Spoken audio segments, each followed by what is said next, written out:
So, welcome everyone. I have the honor of being joined today by Cohen sorry, I'm messing up. Cohen Koletz.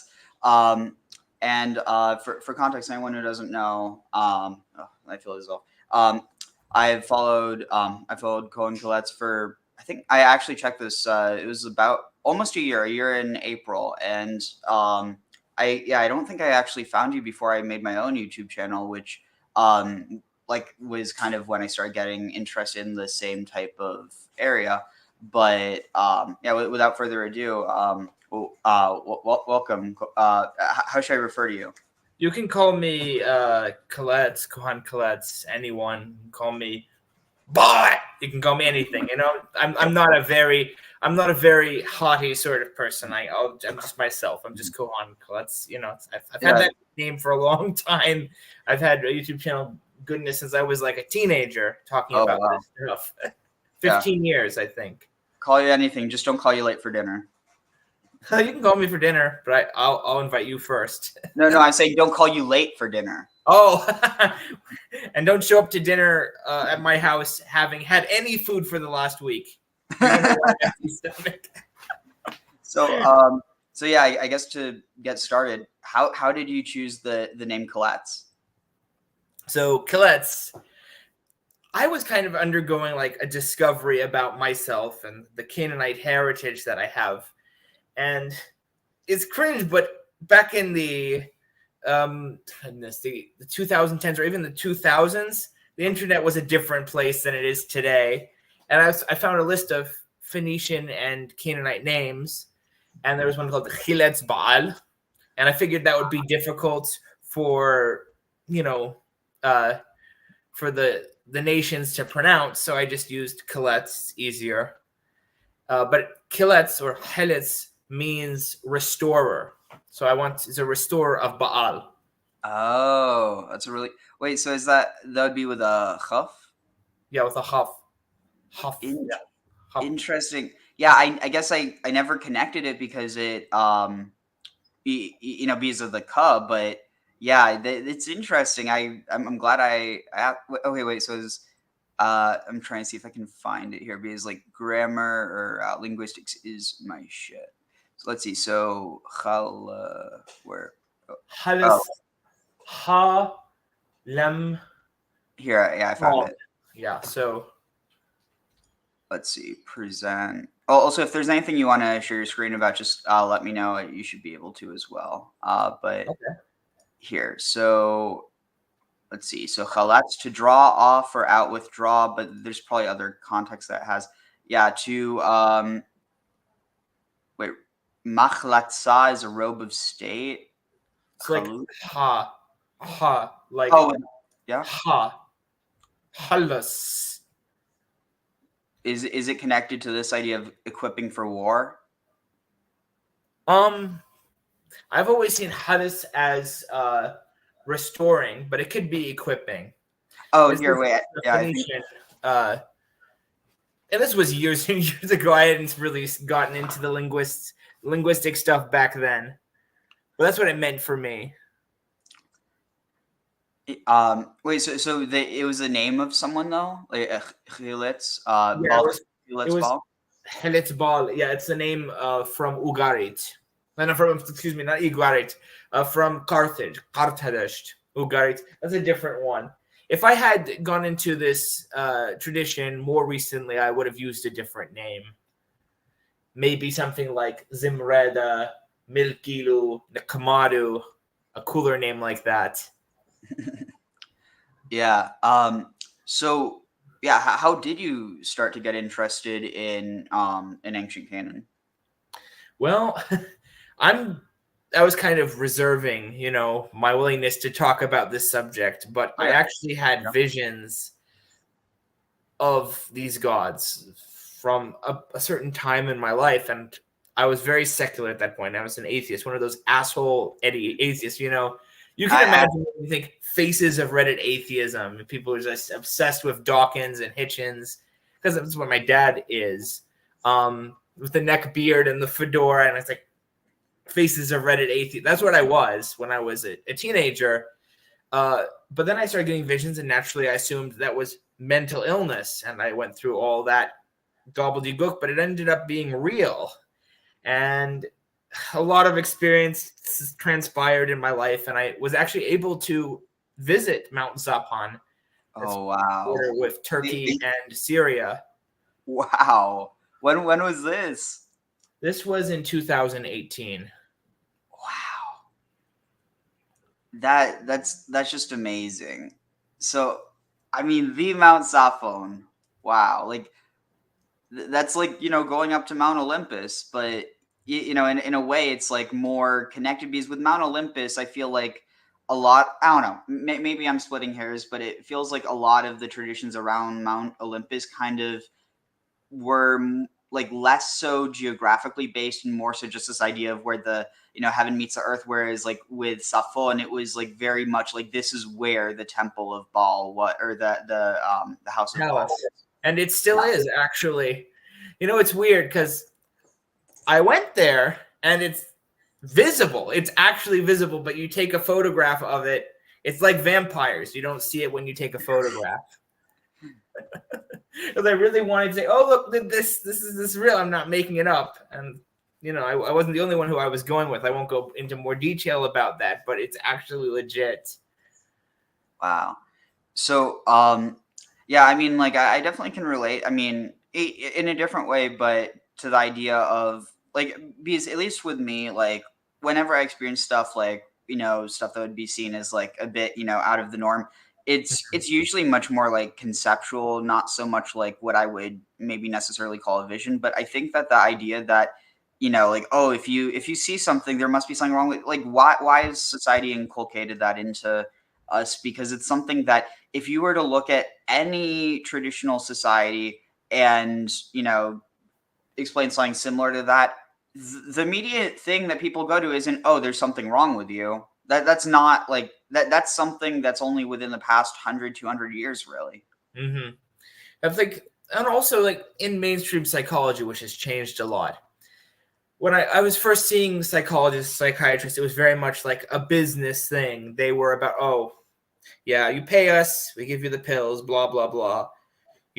Just keep in that cycle. And I later saw a doctor who had his own faults, but at least he was concerned with honesty and helping me. And he said, it's not a symptom of a psychological a psychological problem if you have religious visions. It's a valid thing. It's on the DS9. You obviously have autism, he would say. It's like, I'm obviously on the spectrum, and I'm probably a little bit bipolar as well. Like, I can get moody. But there was nothing to what I had that made him convinced that it was a hallucination or anything like that. Yeah, and like I even think that I meant to pull this up before, but I forgot. Even just this idea of the term prophet in a Semitic context, I don't think a lot of people really realize what that means. So the religious function of a prophet and also of a priest is actually not necessarily to tell. Well, the prophet actually is kind of like to tell people what the gods want. That's the prophet's job, or what's going to happen. The priest's job, because I'm a Kohan, I'm a priest, Hanu, it is to act as an intermediary between the people and the god. So there's an issue with the people, and the gods are complaining, and then I go to the people and say, hey, the god is mad about this, this, and this. This is what you need to do. And maybe the people are mad and need something from the gods. I say, hey, gods, the people need this, this, this, and this. And that's essentially the function. Getting texts. Yeah, and it. So I wonder how much of that is actually like a difference in position, and how much of that is more so like a difference in function. Yeah, it's. Well, a lot of people's frame of religion is informed by the West and Western Christianity in particular, which is a very specific, branch on the tree of the evolution of religion.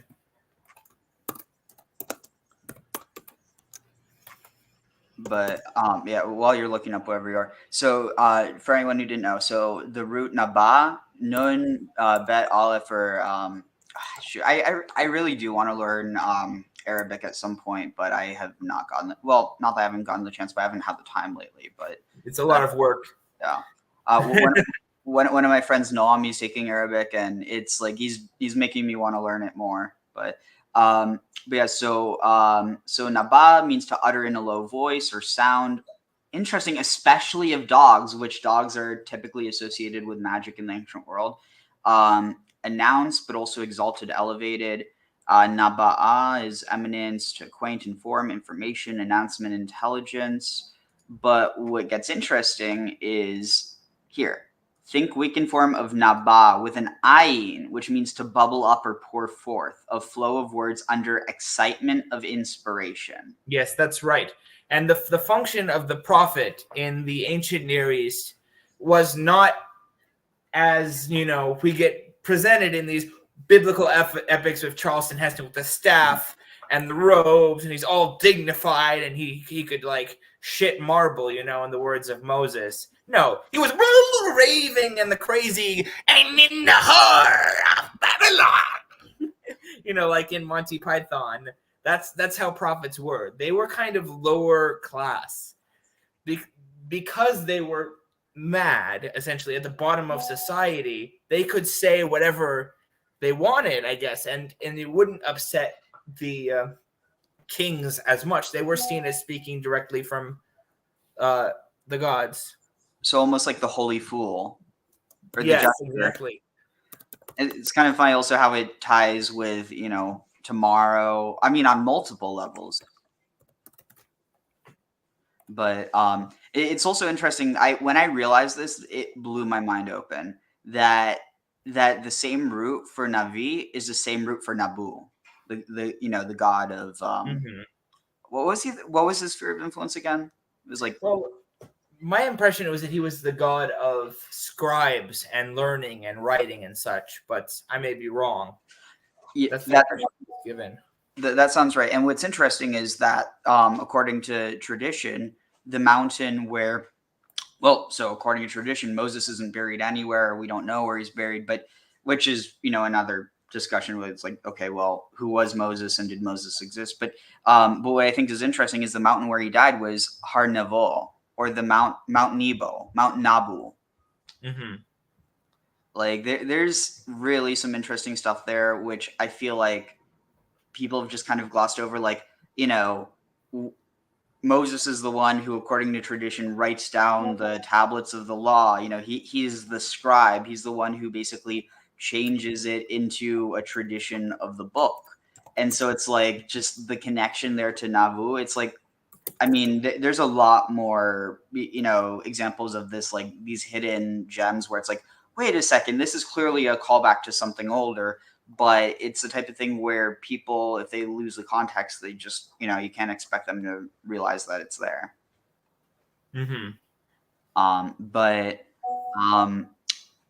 So was there something you were going to pull up, or? No, it's just someone was texting me and getting mad at me. I told this person that I'm streaming now, but they apparently forgot about that, and then they're getting upset that I'm not texting them. But also, before I forget, so we got some interesting comments. So Danielle Leon said, I climbed Mount Hermon and I felt strong energy. So it's interesting. Why is it that, like, according to some traditions, Hermon is the Mount of Baal, and according to to most, is it just a difference of, like, the society? So it's like maybe the Phoenicians Phoenicians and Israelites see Hermon as the mountain because it's closer to them, whereas the Syro-Phoenicians are maybe more like, oh, well, we live, kind of like the whole idea of like, oh, well, there was a temple in Jerusalem and there was a temple in Shechem. Yeah, I think it's more like that. It's more like a regional thing.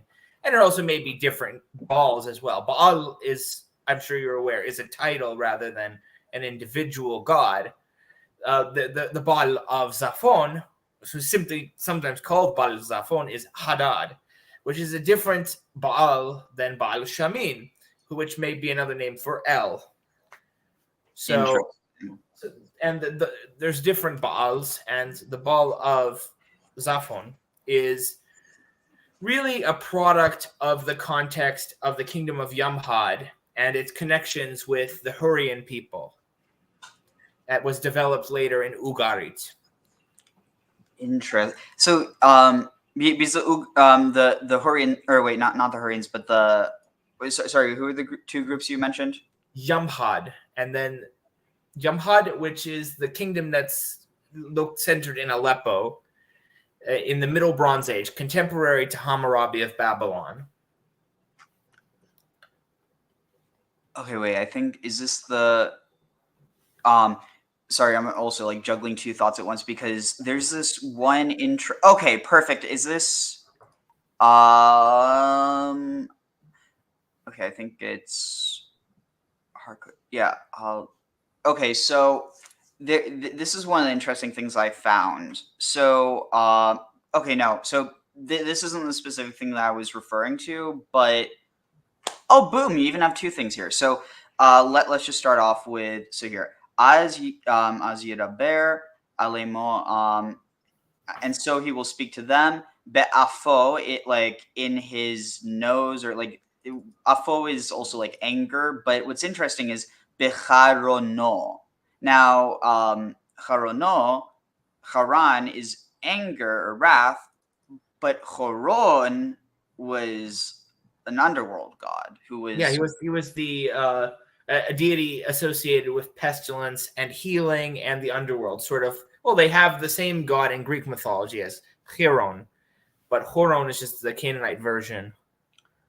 Yeah, and so what gets interesting is, so you already have this potential like influence between the two, because I mean part of it is just because you're using the same linguistic terms, but it's either understood to be proper or non-proper, which I personally think that it's almost like a distinction without a difference, but I mean that's a story for another time. What I think is really interesting though is I first noticed this because of another passage, but it says, so Ve'ani nasachti, and I will pour out Malki, my kingdom, or no, wait, what?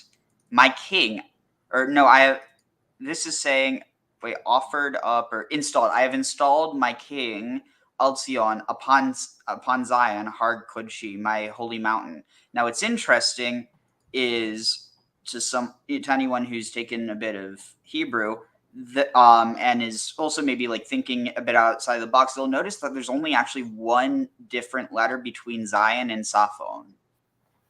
Mm-hmm. That's true. Like, it kind of makes me think that the name Zion might have originally been referring to Zaphon. I can't say. I do think that in many cases with these sort of hard consonants, it really does kind of make a difference. The p sound, p, makes a big difference. And every Semitic languages of these periods, they are consonantal languages. And there are some consonants that are soft, like yod and ain sometimes, and aleph. But it can contain significant meaning. I would say I don't think there's necessarily a connection there. It's possible. Yeah, I mean, it's just a theory. I'm not saying that it's for sure, but okay, here I think it must be Isaiah 14:13, is it here? No, but like just even this side. Okay, here it is. So I might be getting two things confused, but in any case, the whole idea of like Hillel ben Shachar, which, I mean, this is something that I have been trying to look a bit more into to see if if Hillel was ever understood as a proper entity, but I mean, like, it could just be referring to the idea of like the shining one. But then Ben Shachar, like, it's not Hillel HaShachar. It's not the shining of the dawn, or the shining one of the dawn. This is literally saying Hillel, who is the god of the dawn. Yeah. There's a, you get this with every sort of religion. I think when they translate it into English, there are these things that are kind of embarrassing for them, and they kind of get swept under the rug. The classic example for me, because I spend a lot of time within the Muslim tradition, living in a Muslim country, they're trying to justify things, is if you look at, there's a part where when your wife disobeys you, chastise her gently. But the word that's actually used in the Quran is darabaha, and it means hit her. So there's they anything that comes in parentheses usually is bullshit. And I think this is another case of that where they're mistranslating in order to obfuscate a very clear meaning, that this is a polytheistic reference that I think people are just going to miss, because they're just going to learn Shahar means dawn. They're not going to learn that Shahar is the name of this deity, one of the sons of El. Yeah, and the other thing that is, I think, even maybe a bit more clear than that is, well, for one, you have the okay. So first of all, before I forget this, I saw someone claim this was one of the stupidest things I've ever seen someone claim. And again, it's not to say that it's a stupid idea that it could mean that, but basically, I saw someone trying to make the claim that the name of which people see it like, oh, Jerusalem now, but like originally it was Urushalim. But someone trying to claim that it actually was was it Hirosol, I forget, like, whatever the Greek term was, but trying to argue that was the original name. And it's like, how dumb do you have to be? Like they're basically trying to argue that, and again, they're not wrong in saying that like a lot of this is pre-biblical, but to say that Jerusalem isn't from Semitic, you literally have to be some level of brain dead. Yeah, it's very clear that from the earliest sources we have mentioning it, that it's Uru Shalim, or fire or light of the god Shalim, the god of the dusk. I'm not mistaken. Is it possible it could also be like Uru, like as derived from like Ir, like city? That's possible. I could see that. It's very ambiguous, obviously. In these earlier texts, it's in the gloss of Egyptian. So Egypt was an Afro-Asiatic language, but they had issues with a lot of Semitic words. Ironically, they had a hard time pronouncing some letters that are very common in Semitic languages. Was one of them Ra? Huh? Yes. Or sometimes. Not as much. No, that was one of the ones that they didn't really have much issue with. But one of the big ones they have issues with is Lam. There's no Lam in Egyptian, and there is no Zayn in Egyptian. So when you see any Canaanite name like Zimrata, it would be Jimrada. Wow. Jimrat. Or if you see Zakar Baal, it'd be Jekar Baal. Jekar Baal. Interesting. So one who remembers is a joker. Yeah, the checker. Wait, so you think that's connected to the name of the Jeker? I would be surprised if it wasn't. So Or wait, it so, could be conflated. It could be that the Egyptians were just wrongfully conflating two groups, the Jeker and the name Zakar, which is Semitic. also before I forget, let's see. So let's see. This could get interesting. Nabu is in Jordan. Yeah, that's it's interesting because one of the like explanations for why we don't know where Moses is buried is because then the Israelites would have wanted to go back and like visit his place, and it would have become a shrine. But like at the end of the day, it's kind of, it seems like more than anything, it's trying to go past it. It's like, oh yeah, it's named Mount Nebo, but you just ignore that. We're in the Holy Land now. Don't pay attention to these names that have connections to other, But even then, it's like the idea of other or non-monotheist traditions. None of this would have made any sense to the people living at the time. Yeah, because like, to be honest, there was no separation between Israelite and everyone else. They were just everyone else. It's just they were just one of those migratory, semi-nomadic tribes that was going around in the Bronze Age and then into the Iron Age, like the Amorites and the Arameans, whatnot. That there was nothing really anything. The most transgressive things you can say about the Jews and the Israelites is that they weren't anything special. They're just anyone can like have all sorts of conspiracy theories, but the transgression is like, they're just everyone else. They're just like everyone else, nothing special, just normal. Oh, but careful! Don't either let the Philo or the anti-Semites hear you say that. Yeah. It's like, how dare you say that the Jews are just normal people like everybody else? Yes, that's the most transgressive thing I ever say. So, wait, what was it? I just had it on the top of my head. Yeah. So, when it comes to this idea of like monotheism, I tend to think that it really comes about in the Persian era more than anything. But what are your thoughts on like predecessors to such concepts within ancient Egypt, like within Amarna? So, when we're talking about the Amarna period and Akhenaten, it's actually very clearly not monotheistic, but it is not henotheistic in the sense that every cult, just the state cult, was just one out of many equally respected cults. The state cult of Akhenaten was transgressive against all the other cults. There were destructions of temples of other deities. So Akhenaten, there's a reason why the Egyptians immediately tried to erase him from history after he died. He caused a lot of trouble.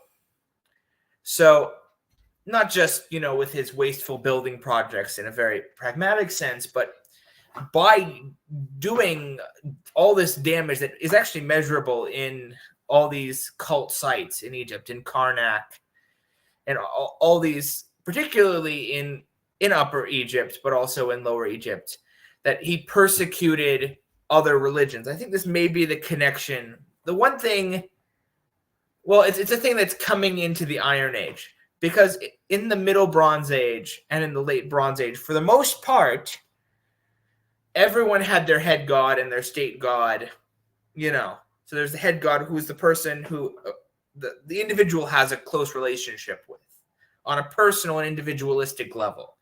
And then there's the state god, who is the god of the state. And obviously that would receive a lot of the finance of the state and receive tithes and state support, like the cult of Dagon and Baal in Ugarit, for example, and many other such cult centers. But what Akhenaten did, I think, that really carried through into the Iron Age, was harmonizing the head god and the state god. And while he did not deny that the other gods existed, he physically violated their temples and brought persecution to the worshippers of the other gods and appropriated their property, of course. So, do you think that serves as a type of, essentially, a model for, because the thing is that like the whole idea that the Exodus narrative really only comes about with the was this the I think I forget exactly when people think that when most scholars think that it was that came about, but probably that because there's a lot of really eerie echoes or parallels between the Exodus story and history that did happen. But the problem is that people view it on a literal level, and so they end up missing the history that it, I mean, for instance, like you're looking for, the pots and pans and all the, all the archaeological remains of the people in the desert. You're not going to find it because the problem is they like the desert they were in, or well, first of all, that word for desert, midbar, also means wilderness. More directly means wilderness, and you have this idea that within the internal narrative that they're going to the wilderness so that they can sacrifice to their god, who, if they sacrifice in Egypt, they would be killed because, they're sacrificing goats. And especially with the fact that the Jewish temple at the Israelite temple at Elephantine, which might more accurately be called a Canaanite temple, and then later that's the thing that I think is really interesting. Basically whatever process ends up having certain Canaanites continue being Canaanites and certain Canaanites identifying as Israelites. It's a very ambiguous thing. Obviously, there is a minimalist view that none of this stuff happens. It's all made up, all fairy tales, it's all myth, it isn't real. And then there's the other completely equally ridiculous claim that it's all true.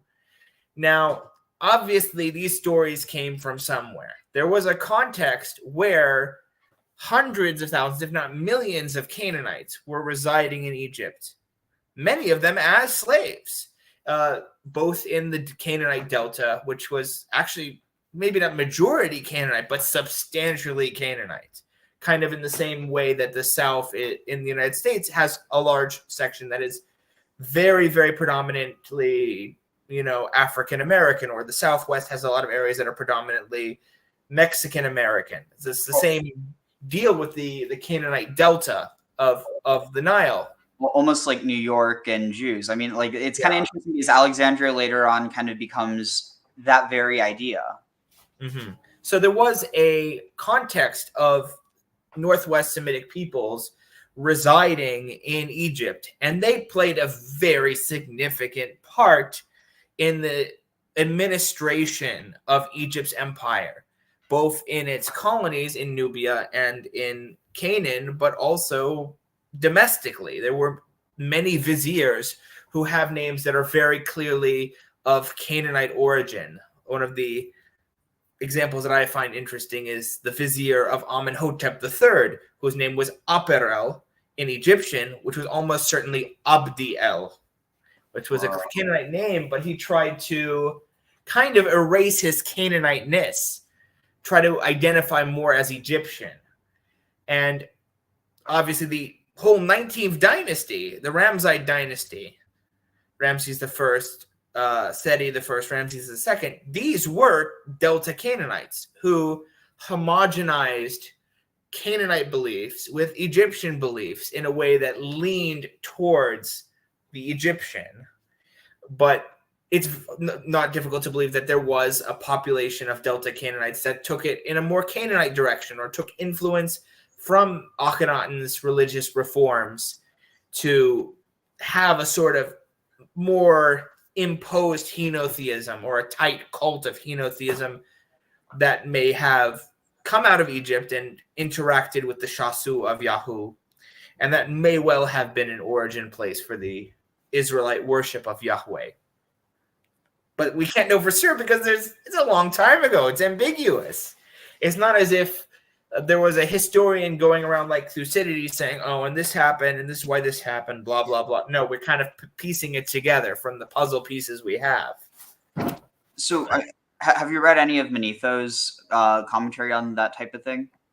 Yeah. So it's Manetho, whether he's correct or not, basically identifies Akhenaten with Moses and says that the Egyptians drove him out of Egypt for his loathsome practices and brought them and forced him into Canaan And that's the origin, according to Manetho, of the Hebrew people. I don't think that Manetho's account is necessarily credible, but it is definitely something that was a belief that existed in the Hellenistic period, and most likely it was a record of related to memories, like oral traditions, and probably writings that haven't survived about the relationship between Egyptians and Israelites during the Iron Age in particular, because there were conflicts, but there were also periods of alliance. It was very clear that Egypt recognized that they had a relationship with the Israelites in Judah and Israel, the kingdoms of such, that transcended their relationship with any of the other Levantine states during the Iron Age. Interesting. So it's almost like kind of the connection between the United States of America and Mexico. Like they're both in America, but you have these kind of shifting borders, and with that comes a shifting population. Mm-hmm. And there is a very clear Egyptian influence on specifically the names of Levites in the biblical narrative. Like Phineas is almost directly taken from Pinchas, which Penhesi, which was a very common Egyptian name. Interesting, and it's fascinating. So you have that, that name. It's taken from Egyptian, but then it ends up being translated or ideologized into Semitic as Pe, the mouth, Nachash, of the serpent, which also has these callbacks to the Eden myth, which from what I've seen was probably the serpent was originally a guardian rather than an opponent or in the ancient Near East, they placed a big significance on these sort of puns, these ways that words interact in different languages. This was very, very key to the philosophy and magical systems of the Babylonians and the Akkadians. I think I had a book about that. Yeah. So if anyone's interested in looking at more of that concept in detail, I can plug this book. It's called Philosophy Before the Greeks, The Pursuit of Truth in Ancient Babylon by Mark van de Meroep. Good Dutch name. It's a dry read, but if you like the ways that the ancient Near Eastern people connected words, which you still get a lot of today, is this word like that word in that language?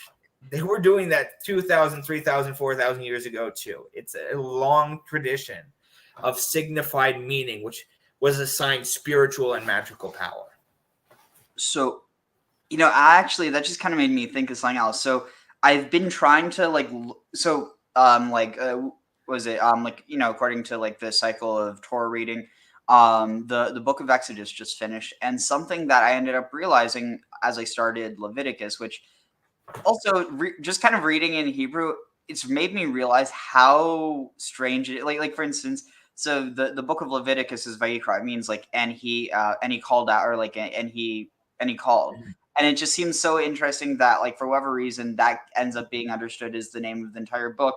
Whereas Leviticus maybe makes a bit more sense, but it's for that to be in Hebrew, it would be Leviim or whatever.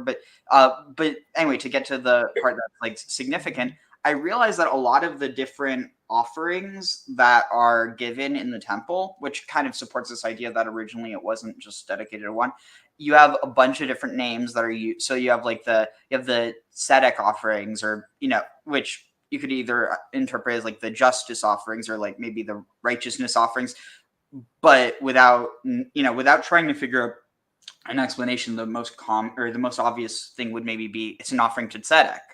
Yeah, the Semitic deity Tzedek, which, maybe. I'm wondering if it's kind of they chose purposely ambiguous language, because there were probably multiple types of Israelites who performed these roles in the temple. And the ones who were the hard henotheists, the one Yahweh or the highway, they could rationalize it in the way they do rationalize it. Oh, it means the righteous. But the ones who are the knowing ones, the ones who know that it's about polytheism, will know quietly. Exactly, and it's interesting, and I'll pull this up in a moment, but I just wanted to bring this up. So, this, there's this what do you know what one of the other names for matzah is called? What's the other name for matzah? Lach. Besides cardboard. Besides the indigestion suggestion. Oh, also, real quick. So, Munchie Chef asked, "Is Ariel wearing a keffiyeh?" So technically, yes. It's also a sudra, and I ended up I this is a history that really interests me. But basically, so the one of the theories is that the keffiyeh is from Kufa, from Iraq, and so it's something that I mean, it's become very much synonymous with like Middle Eastern, North African culture, but probably starts off in Mesopotamia, and it's even been seen in inscriptions like going back to I think Sumeria, but basically, so Jews, Muslims, pagans, everybody in that region wore a sudra. And so it's something that I think is kind of a symbol of unity, especially in such, trying, such atrocious times. But beyond that, it's also that when there's when a lot of anti-Semitism started factoring the shit with Kanye. I don't know if you remember that. Oh yeah. Yeah, I actually one time I came out of my synagogue and some guy was just walking by and starts asking me about Jews in Hollywood. I'm like, I'm kind of like deer in the headlights, but I was also trying to explain to him, basically that like how marginalized groups end up kind of finding their niches in different places, but not like he wasn't like I felt nervous, but I didn't feel like he was like like an anti-Semite. It was more so just that you have a lot of stuff that was bubbling over, and so it's like the type of thing where I felt like it was better to just address it. Hey Graham, but yeah, I felt that it was better to just address it than to just like ignore it and be like, because it's one of those things where like at the end of the day, there's really nothing you can say that's going to like convince people that it's not the case. But it's like I think there's certain things where it's better to at least talk with someone. But then again, it was just me. It was like late at night. So, but anyway, moving on. So lachma anya, or the bread of anya, or and so I think it's derived from ana, which is affliction. But what's interesting is affliction, bow down, or afflicted. This is also most likely the root of anat. Be poor, afflicted, humble, or meek. It gets understood as something which one like inflicts upon themselves. So like this idea of like whether it's fasting or whatever, but most directly like it's this idea of affliction itself, and that definitely does connect to here. You even see like enut. Enut is affliction. Drop the vav, you get a knot, and so if you cross a knot, you'll get afflicted. That's a suitable name for a lot of things that are in Hebrew. Kind of were named as a response to them being significant in another language or in other Semitic languages. Wow. Speaking of that, you could not have said that at a more perfect time. They end up taking the root ana, and in Ezra, which notice this Ezra, this is already by the Persian era. It's being like changed, or not changed, but it's being was it like twisted, or not twisted, but like it's being manifested or expressed as ta'anit, which means humiliation by fasting. Which is like, okay, you literally have a Phoenician or like a Punic goddess named Tanit. Like, come on, this cannot be inaccurate. Or I mean, it can be. The same principles of linguistics worked in antiquity as they did now. People would make jokes about other people's names, and eventually it become all hoity-toity. You talk about a Pyrrhic victory. Well, that was a sick burn, when Pyrrhus was still alive. And if you make someone's, goddess into like this gross thing, that was something that was very intentional. I thought of an interesting example because I've been very close to Moroccan culture a lot. I lived in Morocco for well over a year. And one of the Canaanite deities is Kothar-wa-Khasis. And both of those words mean something in Moroccan Arabic. Kothar is the name of the river that's in paradise in Islam. And Khasis means rubbish or garbage. Oh, but do you know why that is? And this is actually, this is just amazing how this connects. So, do you know why Khasis means garbage? Why? Because it means that contextually it gets interpreted as that which is thrown away or that which falls away. But that same root actually, I just had it. I'm trying to find. Okay, wait, here is it. Yeah, here. So going to chasas or chashash rather, and I mean, any idea what other word is also derived from that? Well, the Kothar-wa-Khasis is usually translated in the text that I've seen as crafty and skillful. So yeah, I suspect it's probably two different. Wait, maybe it's this idea of chashash, which is hasten or hurry, like you can do it quickly because you're skilled. I don't know, like that's just a guess. But here it has particles of straw, sand, or dust as flying quickly about. Chashash, chaff. You conceive chaff, you bring forth stubble. But wait, what's this? Flaming chaff sinketh down. Basically, what I'm trying to bring up here is that chashash. It means that which like falls away. It's like it sinks down, referring to probably fine particles. And this is actually most likely connected. So this is probably connected to the root ashish, but also because chashish could also either be from chashash or from ashash, which is and there is a kind of a similarity between chashash and ashash, because one what is it? Ashash means like particles or like things which are pressed together, whereas chashash means that like these tiny particles. And so it might have to do with this idea that hashish is made from the keef, from the which is fascinating. Even the term keef comes from the Arabic as well as, I mean, just Semitic, the kaif, which means like fun or enjoyment. And Khasis, Kothar-wa-Khasis is also associated in the Baal text with holy smoke and holy flame, where he lights the temple the palace of Baal on fire, and then the bricks turn into gold and the blocks of stone turn into silver. Wow, that's a connection before. So, because I wonder that, because I thought Kothar, it could be because so there's a few possible depending on how it's spelled, and there's also the difficulty when you're dealing with something like in Ugari, because it's not a direct like obviously it corresponds, but it's harder to see the correspondence unless you already know like cuneiform. But let's see, so Qatar actually ends up and kind of ties in with the whole idea of like the Egyptian quote unquote monotheism that we were talking about before. Because like, how familiar are you with the idea of like the 10 Sefirot or like the idea of Kabbalah? Yeah, I've heard of it, but I'm not 40 years old yet, so I can't study it. So that actually only came about because of Shabbatai Tzvi. But so Qatar means to surround, to wait, hope for, which to wait, await, remain. That almost seems like it might be connected to the like Kotarot, like the star, the seven, or was it 7 stars, like the Pleiades? Because they're called the Kotarot.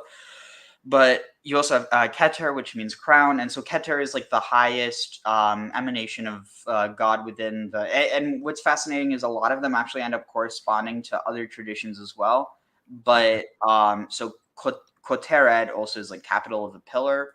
But the reason I brought this, but if you look at a different Keter, with starting with a kuf and also as a tet, it actually is the same root that ends up lending itself to oh my god, how am I blanking on it, to Ketoret, because this Keter, Assyrian kutru, with a apparently the Assyrian is with the taf, but it means smoke, a thick smoke, set of fire, usually exhaled odor, especially of roasted meat, thick smoke of sacrifice. But it's also incense smoke, which is kind of connecting to what you were talking about. Yep. Well, it could be incense. It could be something else. And I mean, it is kind of, if you look at the way that it describes, so whenever so there's an incense that's offered on the altar, but there's also, you know, the meats, like the sacrifices, and it's referred to as a reach nichoach, like a most pleasant smell, or like a very like delicious smell, for lack of a better term, like Maybe a savory smell. savory smell for Adonai, which, I mean, you know, even that, it's kind of a, okay, well, what's it mean Adonai? Because it says Yud Hey Vav Hey, but it's read Adonai, and it's, you know, that's itself kind of like, you know, lends to a few more questions. But basically, that this idea, and I think this is something that probably goes back to, you know, this more ancient type of religion, which ended up being done away with. But then it's kind of like that doing away with gets used to also do away with things that may or may not have had anything to do with it. Basically, getting rid of, it's like, okay, we're going to do away with these quote unquote atrocious practices, but in the meantime, we're also going to do away with other things, and then correspond these things that are being done away with atrocious practices. So something like human sacrifice, and then it's like, oh, well, don't you know they were human sacrificing to these gods, ignoring that they were also human sacrificing to their god.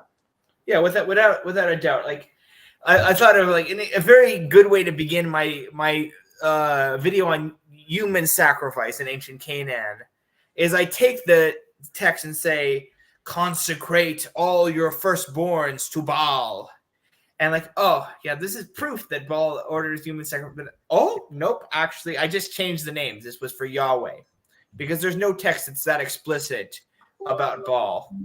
You can make an ambiguous claim whether there may have been human sacrifice in the Canaanite religion, but there obviously must have been something going on in the Israelite religion, because even in Leviticus, after all the editing, all the cleaning, they're still mentioning consecration of the firstborn with no substitution. Though, is there any possibility that the consecration is a dedication of like as a priest? Well, like I said, they will make that claim for themselves, but they wouldn't have made that claims for us. If they had found a rock somewhere in Syria that said the same thing, the same exact words about Baal, they would not be saying that. Yeah, it's like one of those things where it's one and the same. So it's like they either none of them were human sacrificing, or they both were. Yeah, and also infant mortality was very, very high in the ancient world. It's very possible that like what they mean, but what we see with these Tophets in North Africa and in Tel Gezer, because there were, you know, the charred remains of infants under the pillars in Tel Gezer, was very likely natural death, and was seen as sending the gods back, sending the children back to the gods. No, there was not definitely human sacrifice in the Phoenician religion. I'm sorry, Mr. Graham Pong. I mean, I think it's also because ambiguous.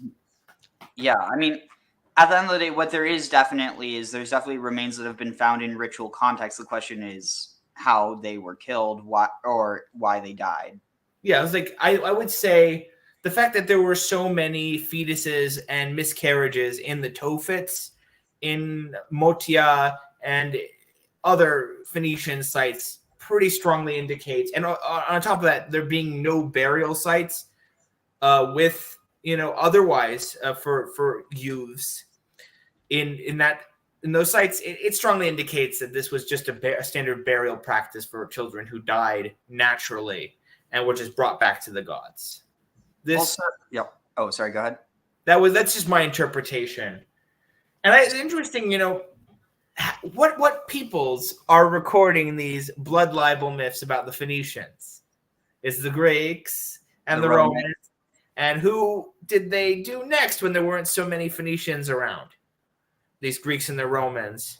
The Jews and the Christians. So the Jews, so after they became Christian, all these blood libel myths that were invented and invoked by ignorant people against the Phoenicians just was the birth of the blood libel myth against the Jews.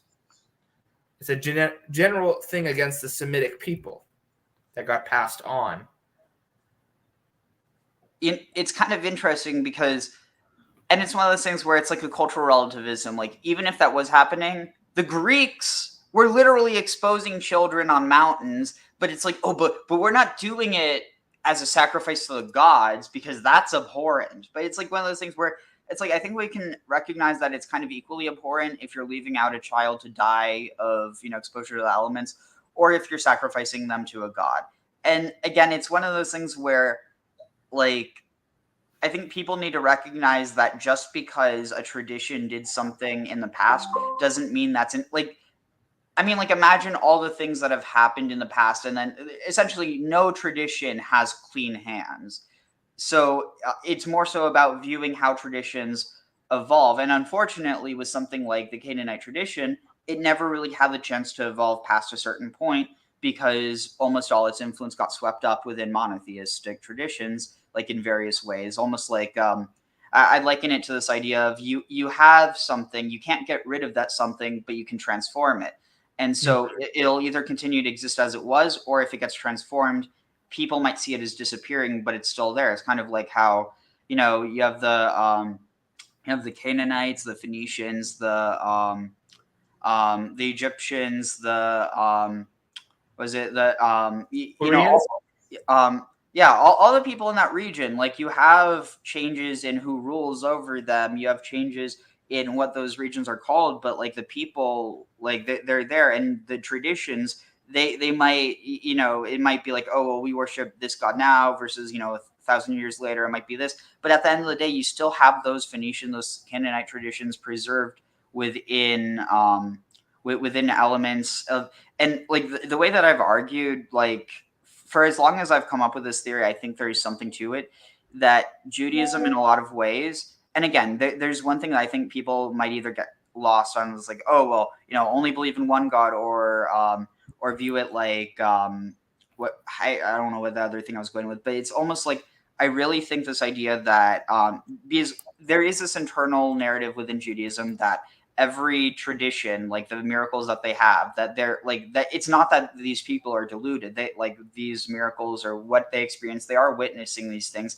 But the idea, which I think is just, if people read between the lines, that the things they're experiencing are real, but that ultimately this power is coming from, the one true God, which, again, if you read between the lines, is it referring to this idea that there's this, essentially this first cause, which is not that different from elements you see in Phoenician tradition, but then what is different is essentially, like, imagine you have a game of Guess Who, and you have one person at the top of the board, and then you have a bunch of people below them, and for whatever reason, you end up saying, okay, God is, or like, I'm thinking of a person, and then you end up doing it so that you basically put them all face down. You still you can see the tiles there, but you don't see their faces. You don't see like their names or whatever, except for one person. So it's like they're all still there. They're just kind of done away with. And I think a big reason why this perspective might have gotten lost has to do with the fact that the reason why it got lost has to do with the Christianization of Rome, because the moment that you have the like an increasing perspective that, there's like one God that you're supposed to worship, but it gets to the point where it's not just one God and you're supposed to worship, but eventually it's like, okay, because it becomes a matter of political power, you can only worship this one God, otherwise you're a heretic, or otherwise you're doing something wrong. And by doing that, it then makes it where Christians and Jews are now living in the backdrop of a monotheistic society, or rather like a quote unquote Abrahamic society, as opposed to having to, exist as a quote unquote, henotheistic or monolatrous society amongst people who aren't that way. But even then, there's so much evidence that Jews and Christians were not solely monotheistic or monolatrous, even in the ancient world. I mean, especially in the Hellenistic era. But one second, before we go on, let's see. So Goat T says, I don't think that blood libel is a myth. Look at how many children have drones striking Gaza. But again, this is something that it's horrible, but are you going to say that this is being done for some ritual purpose? I think that's asinine. It's being done for political power. Yeah, that's the truth. Is there's not any connection between, you know, any sort of Canaanite religion and the Zionist state. In fact, they're trying to wipe that out.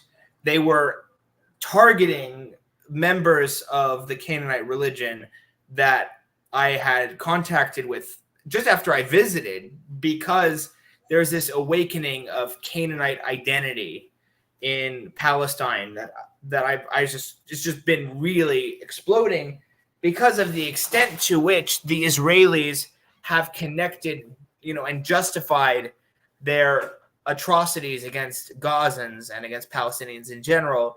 But, oh, no, they're Muslims. They're all terrorists. I'm like, no, we're not all Muslims. There's Christians here. And some of us, we follow our indigenous religion.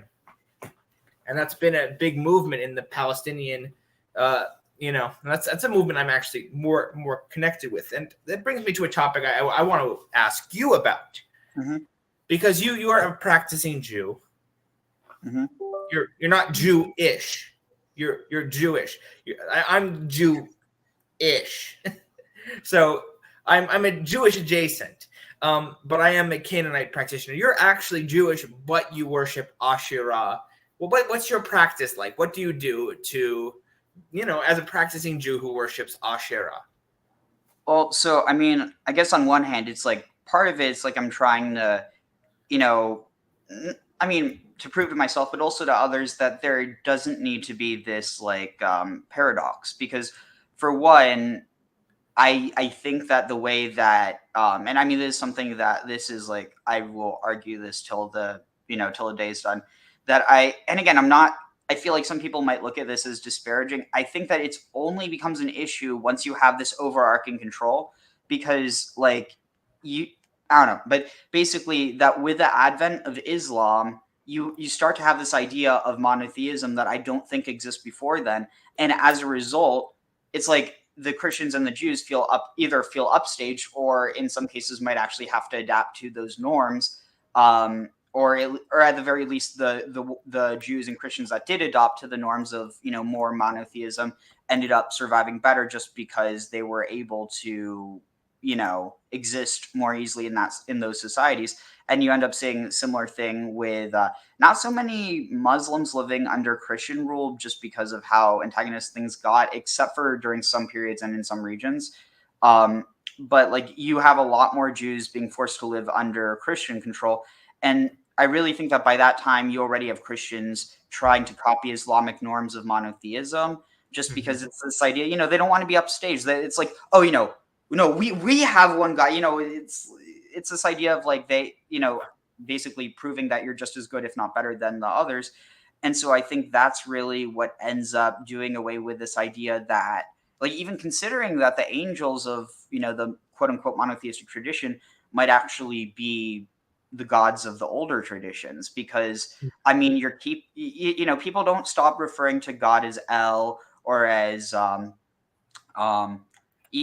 as Adon, or Adonai. I mean, there's even a part of I forget where I was reading this, but it literally refers to the quote unquote God of the Bible as Adon Haaretz, Adon Haaretz, like the one who founded the earth, but it uses the name Adon. It's not Adon. It's not like Adoni, like the Lord who founded the world. It's Adon, which again kind of raises a question of who is Adon. But sorry, I'm kind of losing track of what I was saying. What was it? Oh, right. Before. Oh, yeah. Kind of also touching on what we were saying. So Les Wiseman says apikorsim. So it's interesting. Do you know what apikoros means? Yes, it means that we are the Hellenistic Jews. That means we are the Jews who are all. Oh yeah, we're not like you other folks. We're like the good old Greeks. We have science and philosophy. That's the thing. Is it too academic? That's a term that's evolved over time because it obviously comes from Epicurus. Yeah, it's funny because like at the end of the day, I'm pretty sure I'm not Epicurean, but it ends up. But though it's funny because now Epicurus means heretic, whereas heretic used to be minim. which actually just, I mean, even what's heresy mean? It means choice. But what was it? So, but I'm not an Apikoros because I'm not Jewish. I'm only Jew-ish. Yeah, so I make idols even, you know. Say hello to my little friend. It's kind of interesting because this idea of like idols, I mean, at the end of the day, like, what is an idol? Is it something that you believe is God, or is it a representation? Because at the end of the day, like, I don't think there were, I mean, I'm sure, I don't want to exclude any tradition, but as a generality, it seems like most concepts of idols were simply representation, or like a vessel, you know, no different than something like the Ark of the Covenant or the menorah, or even Black just rocks. Oh yeah. I find it hilarious when you have like Christians like looking at Islam and they're like, oh, this is evil because they're worshiping a rock. It's like, do you not realize that, well, first of all, they're not worshiping it, they're revering it. Second of all, do you realize that this is not something that's at all, I mean, it's literally, you have, I mean, can we just address this? You have people who are criticizing Muslims for revering a rock. Well, they're literally revering something made out of wood, a cross. Yeah, it's a big hypocrisy. The problem is everyone wants to be monotheist because somehow it's like kind of like everyone wanted to be like, oh, we're democratic republic. We have democracy. We have elections, even if it's bullshit. But I guess that's the thing. Like everyone wants to be monotheist, but they don't want to actually be really hardcore monotheist. They just want to pretend they are. I'm the opposite. I would worship a duck. At least they taste good. A duck? Yeah, I'd worship a duck. Yeah, but wait. So would you end up being like, you know, like eat of my body, drink of my blood? You know, like duck blood soup, and But let's see. So Graham responded. So here. We have the record of the Phoenician nobles sacrificing their children. Are you claiming that ancient source, which is corroborated by archaeology in Carthage, is wrong? I'm saying that it could be. It's that I'm saying that there are much better explanations for it, because the ancient sources about the Phoenicians and the Carthaginians was from the Greeks and the Romans, who, you know, liked fighting the Carthaginians quite a bit. And it was a very easy thing to misunderstand with this particular explanation that actually has been corroborated by archaeology, because these were stillbirths. These were stillbirthed children and miscarried children, along with children who died. This is a much better explanation, and it doesn't, you know, play into negative and hurtful stereotypes. Now, of course, like the Carthaginians were these horrible imperialists, scumbags who killed the Amazigh and were very brutal in Spain and in Sicily. They had enough of their own dirt. You don't have to go manufacture religious dirt on them to make them look bad. By the way, I think Hannibal is really overrated. That's my other hot take. Sorry, Tunisians. Hannibal is overrated.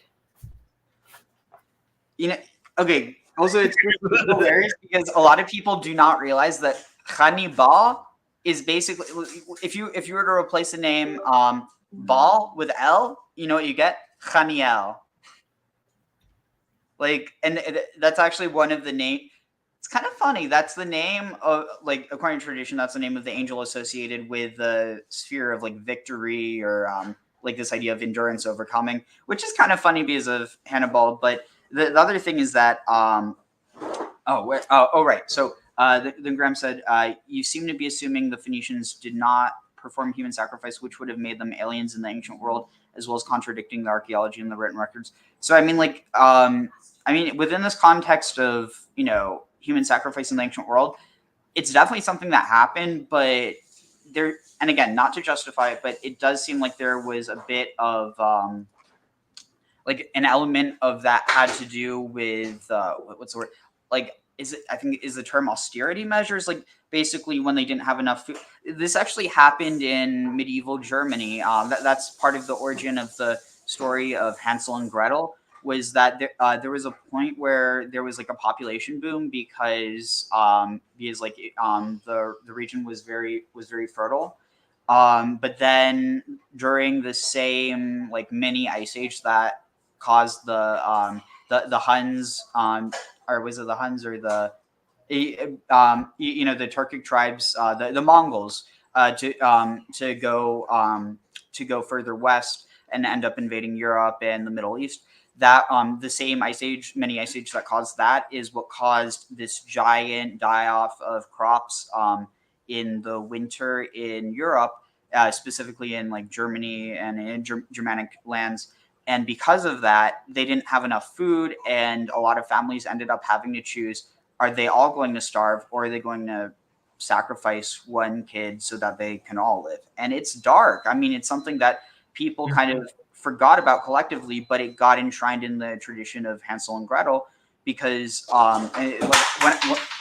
when I heard this just fascinated me. But because like I feel like timing. A lot of people don't pay enough attention to timing, but in the original version, when at the same moment that that Hansel and Gretel end up like tricking the witch and getting her, like basically shoving her in the oven instead of them being cooked in the oven, at that same moment is actually when their mom dies. And so apparently like the original narrative has something to do with the mom getting the dad to, or no, I think I forget exactly, but the dad sending the kids away so that that they'll be able to live, or so that they won't have to kill him or something. But then they end up stumbling back, and it's wild. Yeah. Interesting story, Hamsel and Gramsel. Anyway, I might be pronouncing that wrong. Maybe it's Himsel and Grimsel or something. Anyway, I have a notoriety of not being able to pronounce words. So I was going to touching back to the biblical stuff. Mm-hmm. The siege of Samaria, which is mentioned in Kings, they had just such an example that when Samaria was under siege by the Arameans under Ben-Hadad, that they killed their children and ate them. And of course, because who is the most vulnerable population in deprivation, in sieges? Children. And they're vulnerable not just because they are medically vulnerable or physiologically vulnerable. They will grow up misdeveloped if they even survive the famine because of their vulnerability. They will be permanently damaged as an individual if they go through famine at that age. And secondarily, they are vulnerable in the sense that they are vulnerable to inter-community violence. And to bring this to Gaza, which is currently under siege, that's what it is. It's a siege and bombardment with the supplies. It seems like Western countries, otherwise well-meaning people, are sending them these food aid, but the way that it's being delivered seems to intentionally be causing more casualties among Palestinians. That they're doing these airdrops, and I've never seen airdrops that are that fast, that forceful, that they're exploding and killing people when they fall, or that they're bringing them and then people are fighting over it. People are dying in violence because of the inadequate ways that food aid is being sent to Gaza. And it seems like a way of causing casualties and conflict among the besieged territory while pretending that these Western countries have their hands clean, when it's very clear that they are supporting the genocide committed by Israel. Yeah, my I'm trying to think, it would have been my great uncle, or it would have been my grandmother's uncle. So so part of my grandmother, her family, her family managed, like immediate family managed to escape to Colombia before the war, but her uncle, his name was Srulik, which is, it's a nickname for Israel, but he managed to survive the war. He survived one of the camps. I forget which one, but I think this was in Romania and I think Transnistria. But after the war, he ended up actually being killed by another Jew who survived, over a sack of potatoes. And like that's something that I feel like a lot of people don't realize, that like people will end up using examples like that to dehumanize the the people who are starving. It's like, oh, look at them, they'll fight. And I see that going on right now. It's like people, it's like, you aren't you when you're hungry, and it's not. That's exactly right.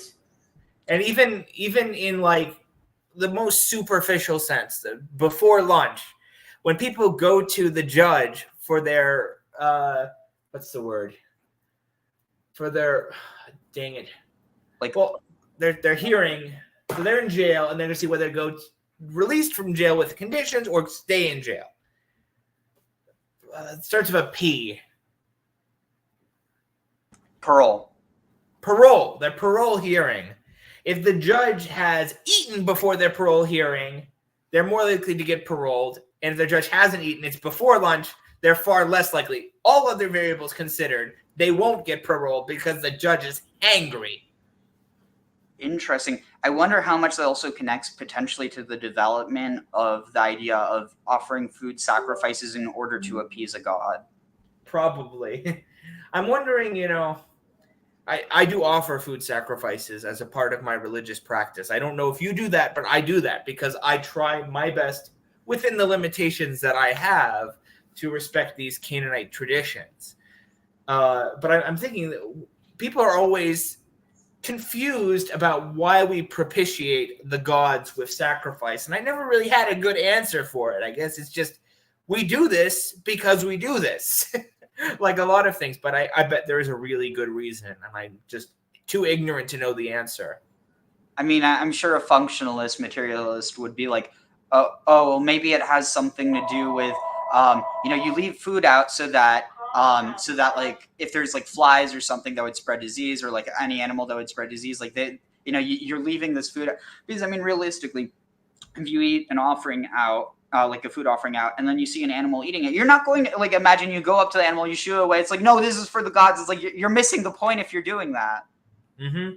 Well, what I think is another thing about the sacrifices, particularly in the classical world, the Greco-Roman tradition, and I'm pretty sure they would have had much the same thing in the ancient Near East, is it was a social and political engagement sort of thing. People would get together for the festival, and that would be the time that they'd eat meat, and they'd have a big barbecue and the full heifer harvest, killing the red heifer. That guy really wanted me to say that, but you kill this special animal, barbecue it up, you give it to the people, and then people feel like they're part of something bigger than themselves. And I think, obviously churches do that. They do a lot of barbecues. I think the state should do more about that. More barbecues. We need more grilled meats, more grilling and smoking these meats. Yeah, is July 4th not enough? No, it's not enough. And it has to be a big thing where everyone gets off work, everyone comes to the square, they kill a lot of animals, and then they grill them up. Maybe they have like some tofu for some weirdo vegetarians. Yeah, in America, I feel like it would end up being something like you get someone driving a tank. You get the president driving a tank, and they end up rolling over a bunch of animals, like in his sacrificial. It's like a mix of the Roman triumph and monster car rally. I think the modern day Roman triumph is that weird stuff that they do in Russia with the tanks, and they're all marching. Do, do, do, do, do, do, do, do. Really? I thought it was the Macy's Thanksgiving Day Parade. It could be, but as a triumph is a very, very much like a military thing. Yeah, I was going to say. Well, apart from the Islamic world, Russia is really the heir to Rome. America has nothing to do with Rome, apart from they're falling into some of the same stupid mistakes when it comes to inequality and republicanism that Rome did. It's kind of like, yeah. Sorry, go ahead. Because they can't read a history. They read a history book. They read this. I'm sure they read, I'm sure they read all of the history of Rome. They read Livy, Polybius, Tacitus, whatever. And then, and after that, they said, you know what? Why don't we, to prevent these failings that the Romans did, make the same mistakes that the Romans did, only harder?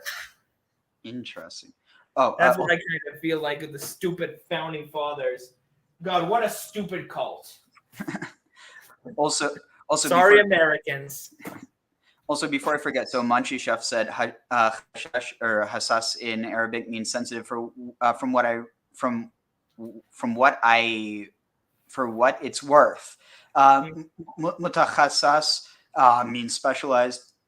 Fragrant incense. Ibrahim says fragrant incense equals hashish. Yeah, that's what we were getting at. Yeah. Jeremy says interesting. Yeah. Oh. Hi, Jeremy. Wait, I'm doing a little tango dance. It's not a tango dance. Cha cha cha cha cha. I think my pants are pulled far enough up. Probably. Just make sure they're far enough up in case you get slapped too hard for the akitu and then you fall over. And let's talk about the akitu. That's a fun thing to talk about. Oh yeah, maybe get into that in a moment. I just there was one thing that I wanted just real quick. What was it? Let's see, Admetus, center of the Solan Empire. This channel is so based 100%. I read what is the significance of the red heifer event in Judaism, and what's important. Actually, there's a perfect connection. So, well, for one, I've been seeing a lot of people like spreading stuff online. I'm going to be honest. I'm mainly seeing this from evangelical channels. I haven't seen a dang thing from. I mean, like at the end of the day, I think there's people who's like, oh, they want to rebuild the temple. At the end of the day, they're just it's people trying to get clickbait over everything going on in with Israel. The religious thing is overplayed with the Middle East. For the most part, it's the same social, economic, and political factors like everywhere else in the world. Yeah. But what is interesting about this idea of the red heifer is, do you know where a heifer plays a huge role? Well, obviously in sacrifice, but what else in Judaism specifically? I'm actually not going for a parallel in Judaism here because the red heifer is the parallel. Well, in the Canaanite religion, the heifer, you know, to get to the weirdest part of the Canaanite religion, I know. You know what I mean. That's why I'm referencing it. Yeah, the most important things are usually the weird parts. So why did Baal fuck a cow? Why did Baal fuck a cow? Because it's a symbol. It's the symbolism of his sacrifice that he was from the low to the high. And he was one of the lowliest of the gods. He went to the highest, went down to the lowliest of the low, and offered himself up. Not even just for humanity, but for a humble cow, defending the cow. He faced death for a cow, for just some cows, you know. And that's why he overcame death. He overcame death because he overcame his fear of death.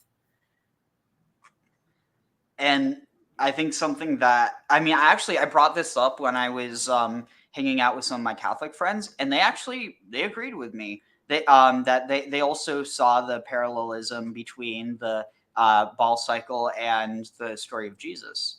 Yeah, it's a very prominent thing, especially with Lebanese Christians. They all pretty much recognize that Jesus is just Baal 2.0.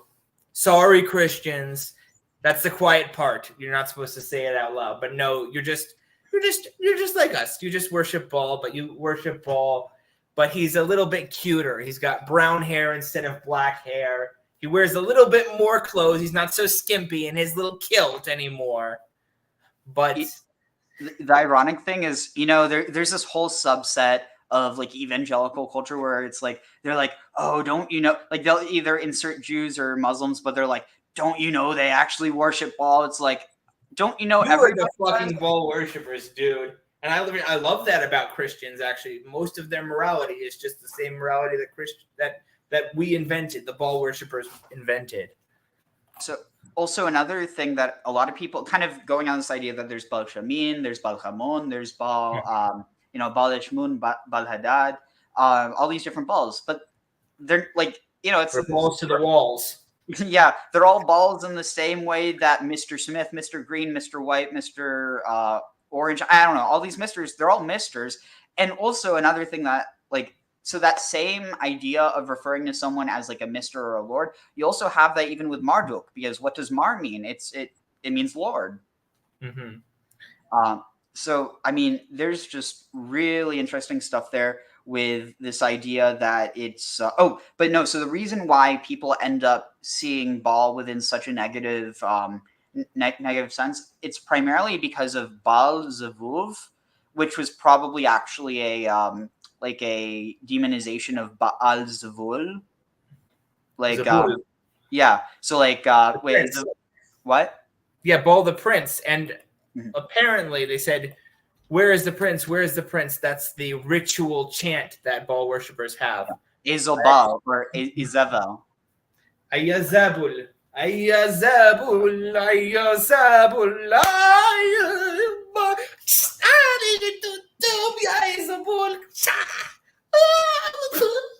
just dusting yourself with ashes, cutting yourself. Teenagers would love that. Yeah, maybe they're secretly Baal worshippers. Yeah, I think that there is really something significant in human psyche that brings Baal back. Even if he weren't real, but he is.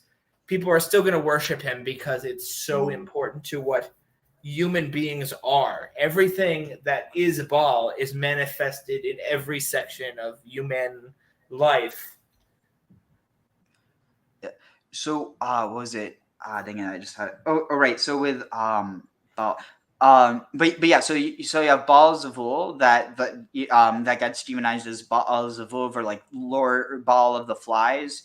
But the one that really gets used to demonize Baal is the Baal Peor, which people end up interpreting as like a Baal that people worship through like defecation and like ritual sex and stuff, which I personally, it seems to me like that's a huge what's the word? It's like there it's not, I mean it's obviously a demonization, but it's a they're Desecration, maybe? it's like they're making a mountain out of a molehill. Yeah. Because so it's from the fact that Peor means like opening, and so they're like, oh well, it's the Baal of the openings. So what is the opening? The opening is the window in Baal's house, the symbolic opening that's in the sky that brings the life, you know. But I guess you could say that the fertility could be connected to shit and piss. I could easily imagine there was a weird sect of Canaanites that worshipped Baal by peeing and shitting everywhere. There's weird groups in any religion, you know. There's weird cannibal Hindus. Oh, you have the Baal epic open. So, and like, there's just the human thing. Like, have you ever suffered from constipation or a hemorrhoid? I mean, like constipation. Maybe on Passover when you eat matzah. No, I mean, like, when you're constipated and you have a hemorrhoid, you are screaming and cursing up to the gods when it's coming out. And like I said, that's a very natural thing. And I'm wondering, like, when something natural gets adopted into religion, you know, people are going to notice it and like, oh, that's kind of funny. We're just going to make fun of you for that. But there's a meaningful side to that, just like with Baal fucking a cow. Interesting. I mean, I guess on some level, it's also probably good to have an opening in your bathroom. Otherwise, it's going to really end up smelling. Yeah. There's a question of, like, in the Bible and in ancient Near Eastern culture as well, about how far the cesspit should be from the community. That's one of the things I played with my book. How far should the cesspit be? Interesting. The opening of the shithole. And then they were also used. There's a scene in my book where they invade the fortress of Sharuhen through the toilet shaft. Oh, yeah, and you have that. And then you're gonna guess what that is paralleled to. Yeah, Gideon. Uh-huh. Which also, you know what Gideon's real name was? What? Well, I have to look this up because I do not remember, but it's actually, this is fascinating. I never connected it to this before. So Gideon was also called Yerubal. Yerubal. Yeah. Baal will contend. Wow. Yeah, a lot of these were Baal names, but they had to change it. And the ones that the Israelites liked, they changed their names to something like, you know, Gideon. But the ones that they didn't like Eshbaal, they changed his name to Eshbosheth. Yeah, which that Bosheth, the shame, it's used a lot to demonize. So like you have the same with Ashtoreth. It's a combination of Astarte Bosheth. Mm-hmm, yes. Oh goodness. There was something that I was thinking. Oh, why don't we talk about the springtime holiday? Oh, because In the Ugaritic tradition, they had the holiday of the Feast of the Gracious Gods, which was a sexual holiday, the Hieros Gamos. And there was a similar thing, like a myth of creation in Babylon that many Canaanites also practiced, the Akitu, and then there's Passover and Easter. I was wondering if you want to talk about some connections in your own personal practice as well, because I practice Akitu. That's my thing. I get my slap every year. Let's see. So it's the gracious gods, you said? Yeah, the Feast of the Gracious Gods. It's a ritual and mythic text from Ugarit, which would play out as a drama, a religious drama. Let's see. The thing is, I have a book with it. I'm just trying to find a way to actually get it up here for. When it comes to these sort of things, I kind of have like a summary that it's probably better not to read the whole thing in this video because people get bored. More so just to reference specific parts. Yeah, the specific parts and how it relates to Judaism and the springtime holidays. In the Feast of the Gracious Gods, the tradition was you take a lamb of sacrifice and you seethe it in its mother's milk. It's also something that I remember reading. It's also something that was a practice in, I think, Egypt. But yeah, isn't one of the reasons like it's thought to be that the milk was representative of the milk of motherhood, and then the flesh or the meat was representative of like the fruit of the womb? Yeah, I could see that. Yeah, for sure. And there was it was in a springtime holiday because it's a rejuvenation of the spring. These are symbolic springtime holidays that, what was I thinking about? Oh, the myth of the gracious gods was a Hieros Gamos, that the god El, or just El, just God. His name just means God. He's just hiding from his dad, Shemuma. And this is actually referenced in Sekuniathon. He's hiding from his dad, and he starts grilling some meats. He's grilling these meats, as you do, grilling a bird on a stick.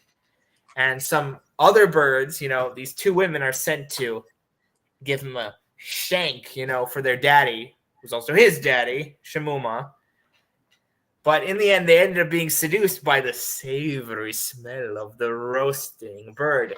And it becomes this euphemism for sex. If a person is horny, they say, oh, he has a roasting bird. Interesting. Wow. So I'm still trying to find like a PDF with it, but so the isn't with the gracious. Do you know what the term is for gracious God? Like the gracious, what the like? I'm pretty sure it will be the same as any other. I don't like to refer to the. What are you looking for? For the KTU? No, I don't actually have that. I can maybe pull it up on my phone, but I really don't like going around the phone. I like to have like a loose style. People can look this up if they wanted. The Feast of the Gracious Gods or the Birth of the Gracious Gods. It's the same. It's a matter of like nomenclature. It's not as if like clay tablets had a title on them. Usually their title was just what was the first few words, You're talking about that with Exodus and the Enuma Elish. It's just the title because it's the first two words. And on high, from on high, Enuma Elish, that's the name of the title because it's the first two words, because what is the first thing you're going to look at? Okay, here, I think I found at least part of it. So it's just, let's see. Okay, here. So it has a text here. I'm not going to read all of it. Okay, invitation.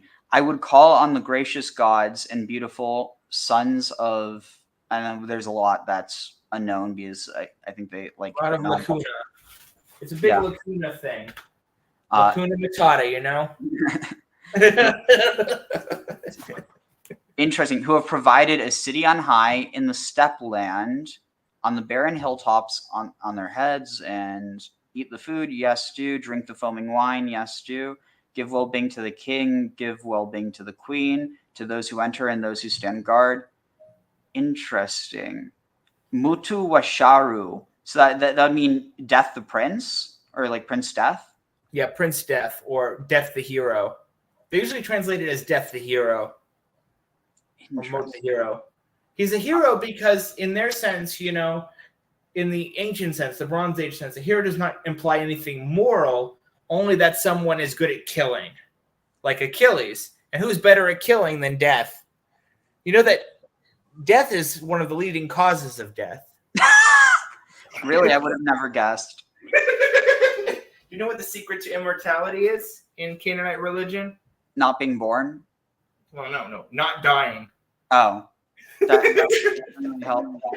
Doesn't help much. I have no secret wisdom to give you. Just very, very easily available, kind of difficult to be available information, but you can find all this for yourself. I'm not this weird hooky-dooky sort of Gnostic charlatan, sort of like Shem Magram, casting sorcery spells out of my tuchus, making I'm doing real research here. See that has footnotes. So real quick, just so we can catch up with all the comments, was because this I thought was really interesting. Oh, also, yeah, just addressing the idea of the red heifer. So basically, the reason that I was bringing up, the whole Epic of Baal is because, he ends up mating with, I think it's 77 times with the heifer, but it's understood that, on one hand, so Baal ends up getting swallowed up by death, and then Anat kills death and spreads death, like pulverizes death and spreads his remains like seed, and then Baal, because Baal was swallowed up by death, Baal rises with the rising of the grain. But what's interesting is there's also this implication that Baal returns every spring with a grain, but you also have this idea that potentially Baal can return through the heifer. Mm-hmm. And here's the question: what's the son of the heifer's name? Holy crap! Thank you for saying that. Because that's the big connection there. Because there is extra biblical mention of Moses.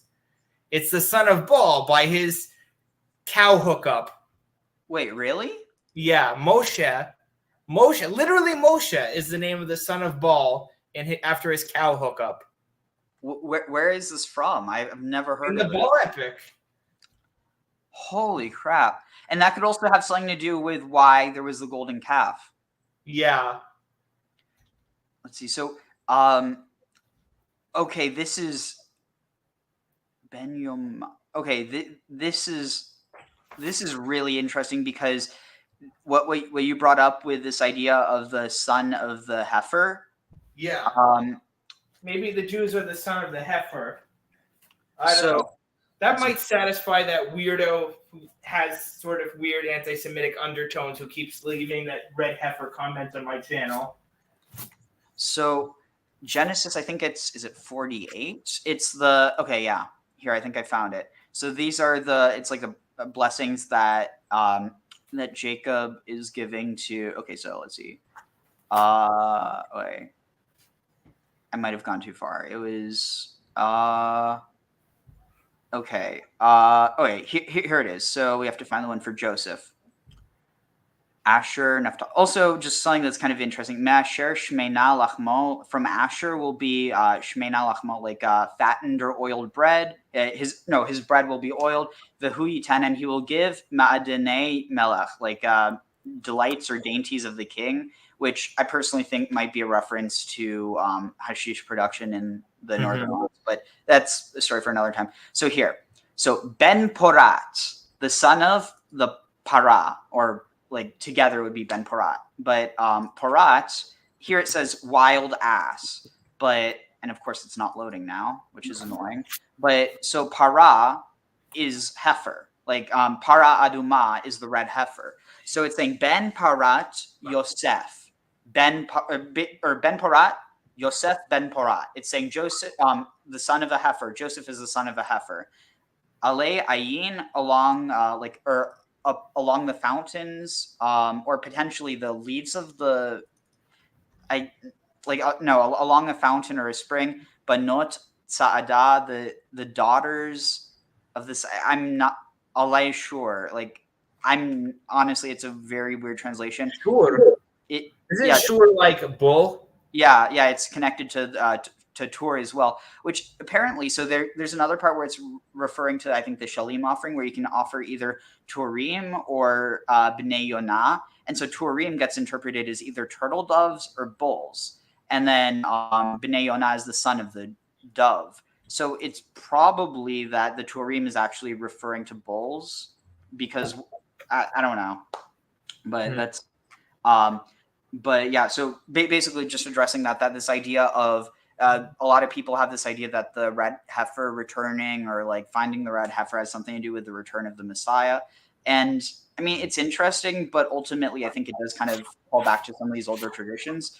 The other thing, before I forgot, was, does the angel Michael or Gabriel come from pagan traditions? So I actually ended up finding a really interesting. So how much do you know about Reshef? I would say that Reshef, he is obviously very important, especially with the Delta Canaanites, as symbolic, and with the coastal Canaanites as the father of Eshmun. He is the god of pestilence, also of flame. But as to the details about it, I'm sure you know something about it that I don't. Oops. This is a learning opportunity for both of us, right? Yep. So, Messiah, I'm just a very naughty boy. So check this out. Reshef Mikal, primary name, Reshef Mikal, individual deity, Phoenician male, reminiscent of both Phoenician god Melkart and Hercules, later equated with Apollo. Now notice this. Apollo, so it's being connected, and there's already been connections drawn between the angel Michael and Apollo. And so then you have one of the names or epithets of Reshef being Mikal, and like it's iffy, but there's enough connections. Like, oh, sweet. What's this? This is from a blog post, but let's see. At the same time, it would strike me as presumptuous and even superstitious. How would God be pleased by a statue being tossed into a pit? What kind of god were they praying to? Who is Reshef Mikal? Apparently, according to one scholar, he was a god of smiting, often portrayed as armed and menacing. His name meaning flame, lightning, heat, pestilence, or inflammation. Redoubtable, awesome, terrifying, or fearsome. A great god, a god of the sky, an everlasting god, lord of arrows and pests. Notice this, the connection with the arrows. I knew that he was connected with Apollo from that, because Apollo was originally a pestilence god, and you sort of see that in the Iliad. The very beginning of the Iliad, he's just shooting people down with his sick arrows. And you also have that same thing with Reshef, because Reshef is both a disease god and a healing god. Mm-hmm. It's duality, because there's death, and then there's also resurrection with Osiris, and Baal. And then there's everything has duality to it. Yeah. And okay, so this is actually really interesting. So many theophoric names invoking Reshef have been identified in text from MR. Examples include Ikur Rashap. Akkadian Reshef has proven to be reliable. Rashap, Kabar. Now this is when I saw this. So Kabar means great. It's the same way. Same way that you get Allahu Akbar, which means Allah is greatest. But what's interesting is that Kabar and Gabar are probably connected. Mm-hmm. And so Gabar means like mighty or hero, like heroic. And so with this, it might, or also strong. And so that's the root of Gabriel, which means the Gavri El, which is so you're saying that these two angels, Michael and Gabriel, are describing essentially the function of the smiter as Reshef, the form of divine retribution and punishment. Yeah, and I mean, you even have references to like, what is this? I think. Oh, okay, yeah, I know where it is. Have you ever read anything from Habakkuk? I have read it, but refresh my memory, because I'm sure the audience hasn't. It's one of those weird, kooky little things that people tend to forget about in the Bible. But I remember it was very important. It's very Habakkuk-y. Kooky, yeah.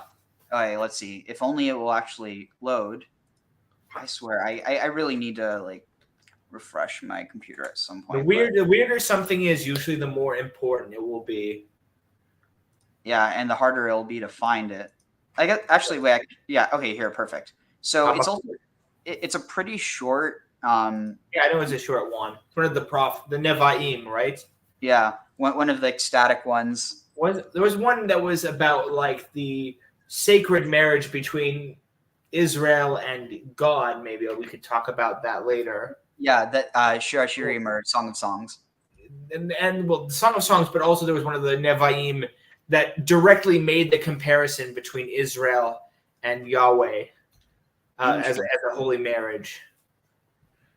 I forget which one it was. Was it Nehemiah or Zechariah or? I'm not sure, but okay. Let's see. Is it finally loading? Okay, here. Perfect. So two. So let's see. Where is it? Oh, it might be 3.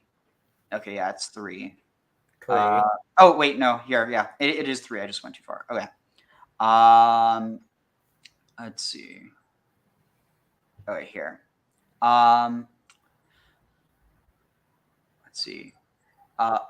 Wait. Okay, that's also interesting. So, for what has just reading this first? What has the carved image availed? That its maker has carved it for an image and a false oracle. That the one who makes an item has trusted in it, producing dumb idols. Again, it's missing the point. They're not trusting in the idols themselves. You who say, "Wake up to wood, awaken to inert stone." That almost seems like it's a reference to this idea of like an awakening ritual where you're imbuing the spirit into the vessel. But can that give an oracle why it is encased in gold and silver, but there is no breath inside it? But God, but Adonai in the Heichal, in his Heichal Kodsho, in his holy like temple, be silent before God all the earth. And then does it? No, wait. Mifana. Oh, just before him. Okay. Here's where it is. A prayer of the prophet Habakkuk in the mode of. So this is also interesting. Shigionoth. So Shigionot might also be connected. So this word Shigaon, which means like to be, let's see, wild, passionate song with rapid changes of rhythm, and it has to do with the fact that like Shigaon or like Shaga means to be like kind of out of control, for lack of a better term. But okay, so here, and it's interesting. So this renders it as eternal one rather than Adonai or Yahweh. But Adonai Shamati, Adonai heard. Wait, is this? Oh no, I'll only translate once we get to it. So eternal one, I have learned of your renown. I'm renowned, O Adonai, by your deeds. Renew them in these years. Oh, make them known in these years. Though angry, may you remember compassion. Oh wait, here's where it is. So now notice this.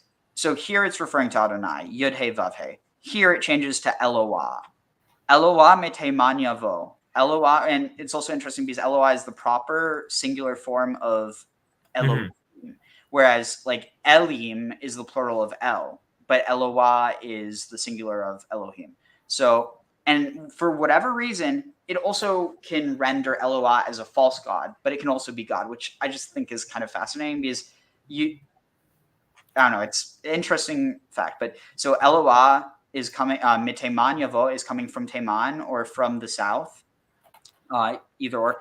The Kadosh Mehar Paran, and the Holy One from the mountain of Paran.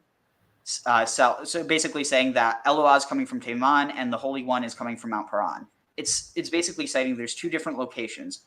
And the question is it talking about the same entity coming from 2 different places, or is it talking about 2 different, entities, 2 different places meeting up at one? Sela, and that's just like, part of the song. Kisa Shamayim covered over, Kisa Shamayim Hodu, his glory covers over the Shamayim, over the heavens, which also was, a proper deity in the ancient context. Yes. V'tihilato, and his like praise or splendor, Mala haaretz, fills the earth. Now this is where it gets interesting. V'noga kaor, and the shining or the brightness was like light. Tihia, that was karnaim, that was like rays, rays of light, that was like rays of light that had like rays of light miyado from its side, side for it, visham chevion uza, and there it was there was concealed his might or his strength. Now this is where like the really relevant part. Lefanav, before him, Yelech goes forth, Daver or Dever, pestilence. Baal. Yeah. That's the place where Baal had his cow hookup. Wait, what? Oh, wow, you're right. And it's also a proper place as well. But yeah, it's just south of Hebron, actually. What? The Bear is just southeast of Hebron, at 15 miles. Interesting. And so then this next part, Vayetze, and going out, Reshef leraglav, and going out before or to his feet, like before his feet was Reshef. And so then it changes to, is it, let's see, it might be further down.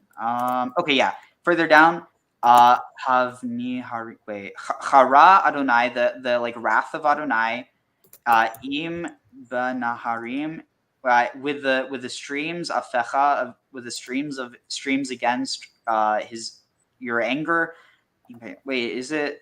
No, I guess, sorry, I thought it was referenced here, but then here you have a reference to Shemesh Yareach, the sun and the moon, which later on rabbinic tradition does an effort to not refer to as either Shemesh or Yareach, but actually as Haman Levana, as the hot one and the white one, because of the fact that both names end up being associated with paganism. But they actually kind of touching on, where was it? I could have sworn the hot one and the white one. Where did my mind go with that? Honestly, wait, where was? Sorry, I'm trying to. There was a question, and now I can't find it. It was, if I can't find it. Oh, here it was. So, as a practicing Yid, which, by the way, this is a word that it's okay if Jews say it, but it's like it's been used as a slur by non-Jews. So, just giving people a context of that, because like directly, like in Yiddish, Yid means Jew, but it's one of those things where it's like it's become very sensitive. But so generally, if you're not Jewish, don't use it. But anyway, so this was Deuteronomy 16:21. Let's see, Deuteronomy 16:21. 16:21. Okay, here it is. Okay, so this is actually a really interesting one. I didn't remember it by hand, but when I saw it, I'm like, oh, sweet, this is perfect. So this is actually at the beginning of Shoftim, so the book of, or not book of Judges, but the chapter of Judges. So Shoftim v'shotrim, so judges and guards, or so the word shoter is like in modern Hebrew used for like mishtara, so like police, so like not guards, but like officers. So judges and officers, titen lecha, you will give for yourself, or you shall appoint. B'chol she'arecha, at all your for all your gates. Oh, it's referring to maybe for all the gates of the tribes. Asherah Adonai, that Adonai Elohecha, your God, noten lecha, that gave to you, lishivatecha, according to your tribes. Vishaftu, and they will judge at Ham, the nation, mishpat tzedek. Now notice this. They will judge the nation, mishpat tzedek, with the judgment of tzedek. Isn't that interesting? It gets translated as due justice, or is like just, like righteous judgment. But this here, it actually has it hyphenated, mishpat tzedek, the mishpat of tzedek. Interesting. Yeah. Now it's just wondering. Okay, well, is tzedek a concept, or is it? I mean, even the angel of the spirit of like kindness, or like of mercy, is called tzadkiel, the tzedek of El, which is kind of interesting because the tzedek of El is tzedek. Maybe they got bored during this part and they said the quiet part out loud in the translation. That's what I'm thinking. And yeah, well, you see, you get the laziness when it comes to these secondary chapters. That's why you find, the hidden treasure in these boring chapters, or the weird ones, like Habakkuk, of course, Zabakuk, Gabaluk, Namasuk, Tabachuk. So that was a weird experiment I had to do with. Anyway, forget about it. It was something I how about we talk about the holy marriage, since you were talking about the holy marriage? Yeah, just real quick. Yeah, I just want I wanted to address it. Sorry. So I'll just read it. So you shall not judge unfairly. You shall show no partiality. You shall not take bribes, for bribes blind the eyes of the discerning and upset the plea of the just. Now then it goes again. Tzedek, tzedek tirdof. Justice or tzedek, tzedek you shall pursue. Like this idea of pursue after it. Now it later on, like the idea of rodef ends up being this idea of like a pursuer, like you're pursuing after someone to either kill them or like to do harm. But literally it just means to pursue. So there's even like there's some temples or shuls or synagogues that are called rodef shalom, which means pursuer of peace. And it's the idea of that, like, you know, rather than pursue for violence, like to pursue for peace. But but notice this, which is kind of interesting because you have two narratives going on here. So tzedek, tzedek, you shall pursue, lema'an, so that tichiyeh, you can live, vayirashta, and inherit, et ha'aretz, the land, Asherah Adonai, that Adonai, which again, it gets confusing because it's Adonai Elohecha, Adonai your God, but which we'll just say, which God, noten lecha, gave to you. But notice this, justice, justice you shall pursue, that you may not thrive, but literally live and inherit. But what's interesting is this is within the same narrative of the displacement of the Canaanites, despite the fact that the Israelites were Canaanites, and that, you know, didn't the narrative of Deuteronomy come about when the king of Judah was kind of wanting to get rid of all these other cults, and he found we found this Torah scroll we've never seen before in some vault of the temple, and that's when they found Deuteronomy, and it had all the stuff about killing Canaanites and taking down their temples and whatnot.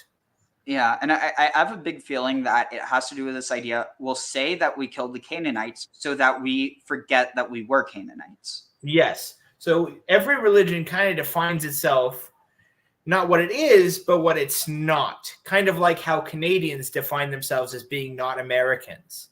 And as much as I would like to not be American, that's a superficial thing to describe yourself as Canadians. Sorry, Canadians, you're just Americans. You're just slightly less obnoxious Americans. Also, real quick, yeah, Mystical Order of Israel. Yeah, I figured you were Jewish. I was just giving that context for anyone else who didn't know the history or context of that word. But so here, now we're getting to the passage. So lo tita. Also, it's really, I'm going to be honest. It's weird to me that it chooses that this translation is occupy, because the word here yarash is, well, so it can be to seize, dispossess, take possession of, but it can also be to inherit, which is like, it's just, it kind of goes with this whole idea of like, what even does that mean in this context? Because people like within the narrative, like within the internal narrative, there's a lot of displacement going on, but within the reality of what most likely happened, it didn't. And which that's the silver lining that I see, that not all, but a good amount of the horrors that are attributed in the Bible didn't happen. They're just being used for theological reasons to yeah, I know. For the most part, the conquest narrative probably never happened, or happened to a much different and smaller extent. There was something like that. Like, that's what I was studying in the Amarna letters. There was this big conflagration of violence, and may well have been sectarian around the region of the Jezreel Valley, in the region of Shechem, and Hazor in the region of Galilee. That was where the conquest narrative, all locations in the conquest narrative tend to be in that region. And where else was going on there? In the 1300s BCE. That's when Mutbal was getting revenge on all the people who crossed his daddy, Labayu. Interesting. His name was Mutbal. Isn't that like a combination of Mut and Baal? Or usually they translate it Mut as man of Baal, but I kind of thought, Mut of Baal, that sounds much more metal to me. Yeah, the death of Baal. But yeah, I'm like, that's a very easy pun to point out, because Mut means man, but it also means death. Oh, okay. This is really interesting, because one of the there's like different levels of humanity, and I think one of the like lower ones is this idea of metim, and this idea of humans that die, as opposed to like humans that like are able to transcend death or something, or like whether through spiritually or like this idea of deification, but I did want to address this because this is huge. I never realized this until now. So lo tita lecha Asherah. But notice this. So it says you shall not set up a sacred post. That's not what it actually says. Lo tita lecha. Do not plant for yourself an Asherah. Kol etz etzel. Any tree that is beside Mizbeach Adonai, the altar of Adonai, Elohecha, your God. Asher ta'aseh lecha, that you make for yourself. So notice this. Twice it's implying, so you shall not make it. So the way that rabbis understands it's that you shall not make it, and you shall not, you shall not plant it, and you shall not make it. But literally what it actually says is you shall not plant it for yourself by the altar of the Lord, and you shall not make it for yourself. Or alternatively, it's saying you shall not plant the Asherah next to the altar of the Lord, or any kind of pole that you make beside it. The point is, it's not saying you can't make it. It's not saying that you can't plant them. It's saying that it can't be beside the altar of the Lord. Mm-hmm. And that's huge because it changes the meaning. And then here's where it gets huge, and it shows you that Deuteronomy, that this is like it's revisionist, because velo takim lecha, and you are not to establish or set up for your, or you are not to erect for yourself a matzeva asher saneh. You are not to erect a matzeva, or like a mastaba, like a memorial or a standing stone, asher saneh, that is hated by Adonai Elohecha, your God. Now you know why this is just simply we can throw this out. Because Jacob did this and God was happy with him. Mm-hmm. Yeah. Like, it is literally bizarre that this idea could have ever happened, because it literally with Bethel, where is this? Is it Helam? Oh, wait. When the sun rose, Jacob, it might be further than this. He rose that night. Is it? I'm trying to think I could just search for Matzeva. But what do you make of that? Because that, it's outright saying very clearly that the issue is it's almost like putting it on the same level. It's not the existence or the worship. So I think I got caught not paying as much attention as I should. Normally I say something that's really, really brilliant in this part, but right now I'm not saying something really, really brilliant. No worries. Okay, so about the Asherah pole. Well, I guess this is a good time as any to bring up, how in the ancient Near East everything is connected to nature and agricultural cycles. And trees are also a symbol of endurance. That they would plant these trees was almost like, that there's some really, really freaking old trees in the world that are hundreds of years old. I'm wondering if this was something that specifically got called out in Deuteronomy, because that was the last really strong surviving relic of this connection to these earlier cult practices, was through the trees, because they could go to the trees and they could see how their ancestors worshipped. It was a tradition that they forgot what it meant. But the tree was a message from an earlier time. The trees live longer, and actually trees can sometimes survive longer than the perishable materials scrolls are made out of. I'm wondering if someone carved like a heart saying Yahweh plus Asherah with a heart on their Asherah tree. That's, okay. It's reductio ad absurdum for that, but I could see that, right? Something like that, almost. So that's kind of interesting, because not only does Jacob set up these standing stones, he also, let's see, where is it here? Here. Of course, it's like it doesn't pull up right. I have to. It's ridiculous. I wish that. Okay, Acacia Jacob. Let's see. All right. And acacia wood. Some of our ancient sages said that the patriarch Jacob planted acacia trees in Egypt, and Israel, upon the command of Moses, brought them out. And every man with whom was found acacia wood brought it as proof of this. They possessed acacia as they possessed the blue and the purple, which is the techel, or the dye, the The Phoenician dye. royal symbol, because every Jew is a king. And the purple, which was much more connected to the Phoenician tradition, but even gets hugely emphasized in the Israelite tradition. Now, if we so interpret it, then we must ask, why did the Israelites take acacia wood out of Egypt? What need did they have for acacia wood? Also see Rashi 40, that Israel had acacia wood in their possession, that the acacia wood was used by each individual brought it out of Egypt for that person's own use. Ibn Ezra assumes that the Israelites had no need for acacia wood, but it actually talks about... Somewhere there's a mention of, I can't find it right now, but, here, found it, perfect. And then when I look up it, okay, here, there were acacia trees in Migdal Savaya. They came and asked Rabbi Hananiah, the colleague of the rabbis, may one use them for work? Know that it is permitted, but he has the usage to treat it as forbidden. If he asks, they will not permit him, since by a Galilean tradition, the tabernacle was built in the desert from perfect logs of acacia wood, cut for this purpose by Jacob and his sons when they traveled to Egypt. But what's interesting is there were leftover acacias that were planted in, of all places, Magdala. Mm-hmm. And Magdala was obviously a very important place in the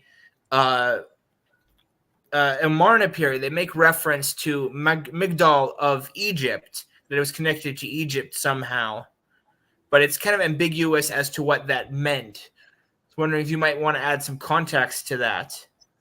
So, the thing that's definitely interesting with the name is Magdala is from the root, Migdal, which is tower. But Jericho. It also could have some connections to this idea of like a towering tree as well, but that's just kind of speculation. But let's see where. Okay. Wait, is it here? Okay, here I found it. Let's see. Okay, perfect. And everyone with whom acacia wood was found is not written here, but rather with whom it was found. From the outset, Rabbi Levi Bar Chia said they chopped them down in Magdala of the dyers, which it also connects Magdala with dyeing, which is kind of interesting due to the proximity to Phoenicia. This was the name of a place in the land of Israel, and took them with them down to Egypt. They had no knots and no cracks. They were acacia trees in Magdala, and the custom was to prohibit using them due to the sanctity of the ark. They came and asked Rav Hananiah, a colleague of the rabbis, and he said to them, do not deviate from the custom of your ancestors. So tying to this idea of connection to the ancestors, it says, even in the times of the sages of the Midrash, acacia trees grew in Magdala, but due to the tradition that the wood eventually used for the ark and the rest of the tabernacle had been cut from there, the people of Magdala would not make use of the acacia trees. This is ritual, reverence for a tree. Mm-hmm. That reminds me of that song, I love and kiss this tree, no, not sexually. Unrelated, I have got splinters on my D.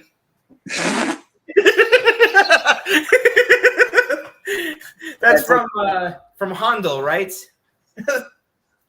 I've never heard that, but it reminds me in Elder Scrolls how there's, I think, the founder of the second dynasty, the second imperial dynasty, ends up mating with a literal hole in the hill, like a literal hole in the earth of a hill, and then he ends up 9 months later popping out a baby boy. It happens, like if Baal can have sex with a cow, then anyone can have sex with anything. Though the doors are open. But yeah, so we'll get into what you were talking about. I just wanted to bring this up because we talked about the trees. So then you have So Jacob says, Shaken, he said, how awesome is this place? There is none other than the abode of God, and that is the gateway to heaven. Now notice this. Im Beit Elohim. This is the house of Elohim, but literally the house of Elohim, the gods. Vizeh Sha'ar HaShamayim, and this is the gate of Shamayim. It says the gateway to heaven, but it could also be the gate of Shamayim. Yeah, the god Shamuma. Yeah, and so then early in the morning, Vayishkem. Now it's also interesting because Shechem, and he woke up, or he rose, but it's also connected to the root of Shechem.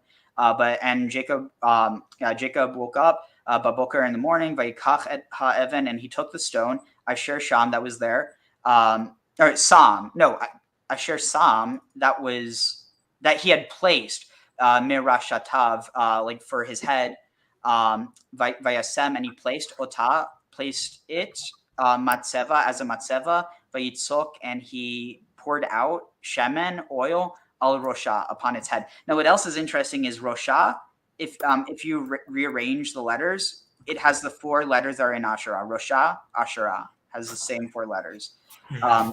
And he named that site Bethel, but previously the name of the city had been Luz. Now, what else is interesting is that Luz means almond, and almond is it's also connected to the shape of the menorah, but that's a story for another time. So, I mean, it's clearly saying he set up a matzeva, and then if we go back to where we were before, it says you're not to set up a matzeva, like because Adonai detests it.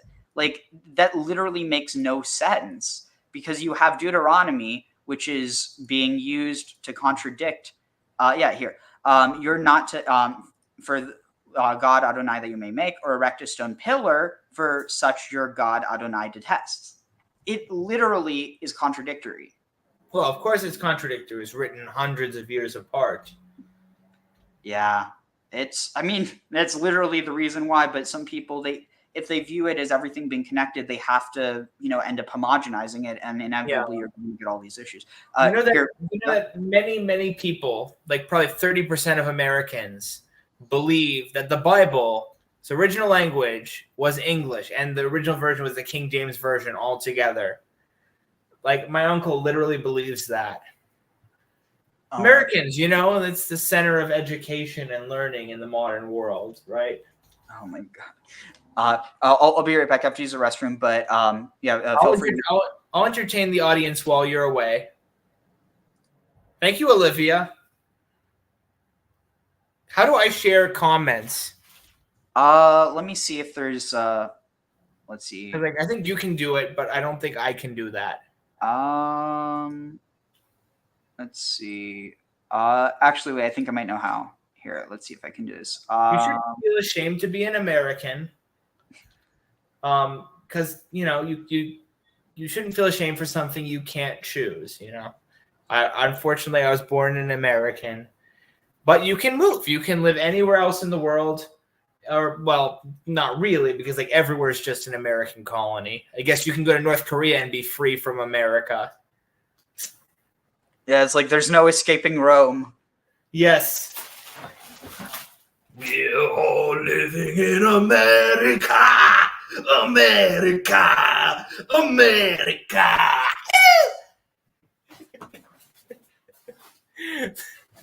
No, you're not ashamed. It's an intentional thing to keep people in the dark about that. Yeah, Mexico's nice. I used to live right across the border from Mexico. It took an hour. We go down there, get medical work done without having to sell our kidney for it. America's so expensive. Worst healthcare. Well, not the worst, but it costs an arm and a leg. You'll probably lose an arm and a leg because of diabetes. Imagine the old man. He wheeled up in his wheelchair. You know how I lost this leg? Wasn't in Nam. Diabetes.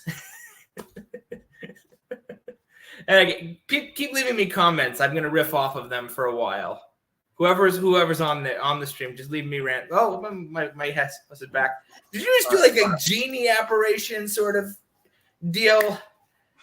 I was just telling them about the deep biblical meaning of diabetes. What is it? It was the second archdemon under Beelzebub, diabetes, the infernal lord of glucose. Deus Pitus. I'm just being so silly. Yeah. But if you want to get people, triggered, just start saying, "Oh, North Korea isn't as bad as people say. It's just a normal place." It has its flaws, but it's like ancient Egypt. You want to go back to ancient Egypt? Just live in North Korea. Beautiful country, lots of trees. it would be nice to see trees. I've never seen a tree. What's a tree look like? What does it taste like? What does it feel like when you start caressing it tenderly? I'm from Arizona, so I wouldn't know. Oh, come on. There's plenty of trees. Speaking of,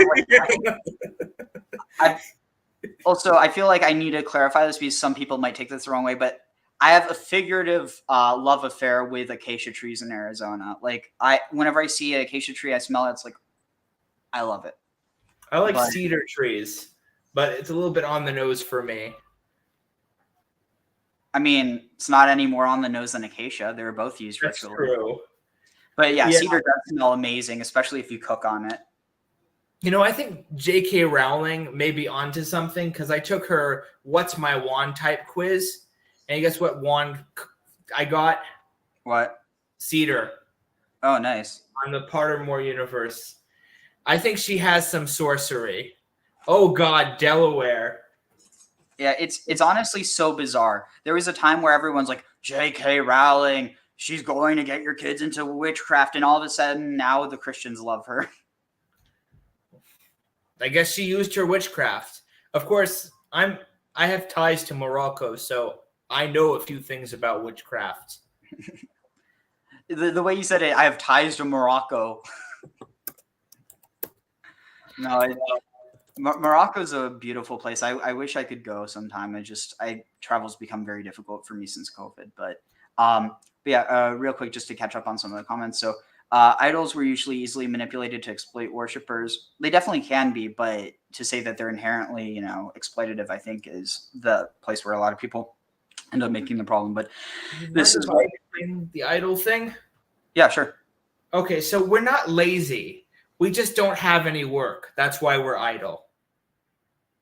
Oh, you meant the other type of idol. Okay, yeah. So I know what you meant. So the idols, about the idols, there's a diversity of opinions. Like, I'm sure some people were ignorant enough to believe that the idols were literally the gods. I wouldn't be surprised by that. Just the same as people believe that the original language of the Bible was English in the King James Version. But they usually fell into a certain variety of categories for idol worship. Either it was symbolic of a deity, it was inhabited by a deity, which is plausible. Like, what kind of god do you have that can't even inhabit a freaking idol? You're lazy god. So weak, he can't even inhabit an idol. And the third one is that they could just be like a ritual object. And there were, and to a certain extent, all three of these categories, involved in Israelite worship and also in all the other Abrahamic religions as well. The cross is a symbol of the sacrifice of Jesus. There were idols that were like that. There's sort of like, they believed that the Ark of the Covenant contained the spirit of Yahweh. So that's another of that type. And the third of that type, simply just a ritual object. Oh, there's lots of ritual objects in the temple and in all sorts of forms of worship. I think the interesting thing is Islam is the closest thing to a really monotheistic religion. That's why I kind of don't diss them, because they're not really hypocrites about it. They kind of are serious about the monotheism thing. Maybe they take it too far. It's one of those things that's like they're the true monotheists, but then they also end up, the more extreme forms end up being like, okay, so we're, we only believe in one God, and so do you have to. But again, that's not, most Muslims aren't like that. Yeah. And it's interesting, like, the things that people point to as being a symbol of the pagan Arabian heritage in Islam. Muslim groups were actually fully aware of that.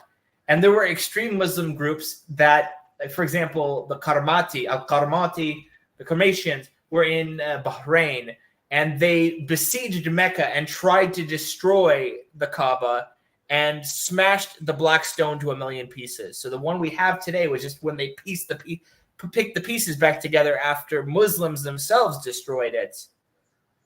Wow. But they were Shia, so they're weirdos.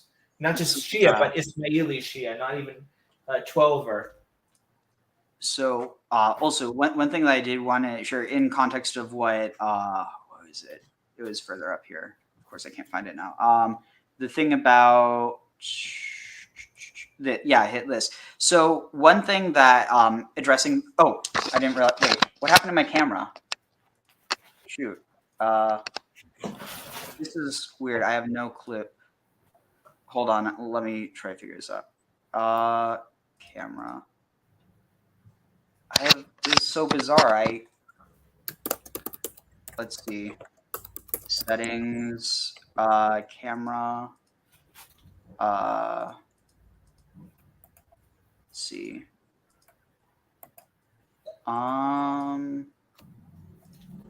Okay. That's weird. Wait. Oh no, here. Is it going to work? I guess we need to have a musical break. Musical break. Oh, no, I got it. But yeah, so addressing the whole idea of like Asherah as somehow being against Jewish tradition.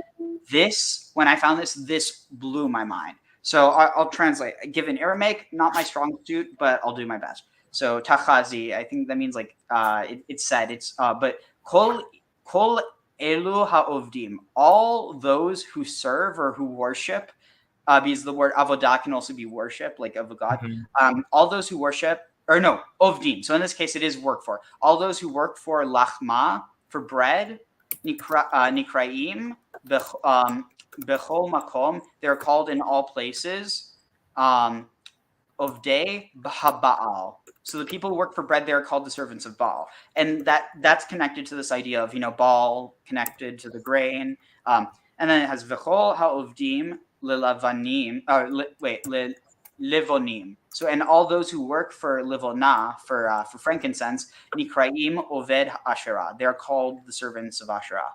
Ve'al ken, and therefore katuv leBaal ve'le Asherah, and therefore it is written to Asherah, to Baal and to Asherah. Asher Baal hu chama. Asher is Baal, he is the son. Shehu hazachar, and he is the masculine. The Asherah he, and she is Asherah, or Asherah, she is Levana, the moon. Shehi Hanukva, and she is the feminine. Nikrat Asherah al Shem Ba'ala, and Asherah is, and she is called Asherah upon the name of her husband, Shenikra, who is called Asher. Now this also connects to the idea of Ashur. Imkan, if this is the case, Shehini Krat al Shem Ba'ala Asher, that if it is the case that she is called by the name of her spouse, her husband Asher, Lama Nital Hanukva, Mehanukva. Why Natal? Why was it removed? Mehanukva, from the feminine, Shem, from the name of the feminine, from this feminine name. Kilo Matzanu, because we did not find Shehanukva, that the feminine Dekucha, the divine feminine, Tehiyah was Nikrat Asher. Because we did not find that the name of the divine feminine was called Asherah, and it is said Eile, or Eile Shehi. I think why are these that she is called Asherah al Shem Hakatuv, is upon the name that is written Be'oshri, in happiness, Ki Ishroni, because I am blessed, but not amongst women. So this is connecting to something that Leah says, but it's saying that's why she's called, she's not called Asherah because of her spouse Asher, but because of this, this line. Dehainu all that we were upon the name She Acharim, the name, the last name Me Ashrim. I'm getting rusty on this, but basically Velo Ashru, and she's not blessed. She is not blessed. She'ar Ha'um. I'm just going to find a proper translation, but basically, what it's saying is, and I'd like to say I'm getting better at, getting much better at Aramaic, but it's not perfect. So here's what it says.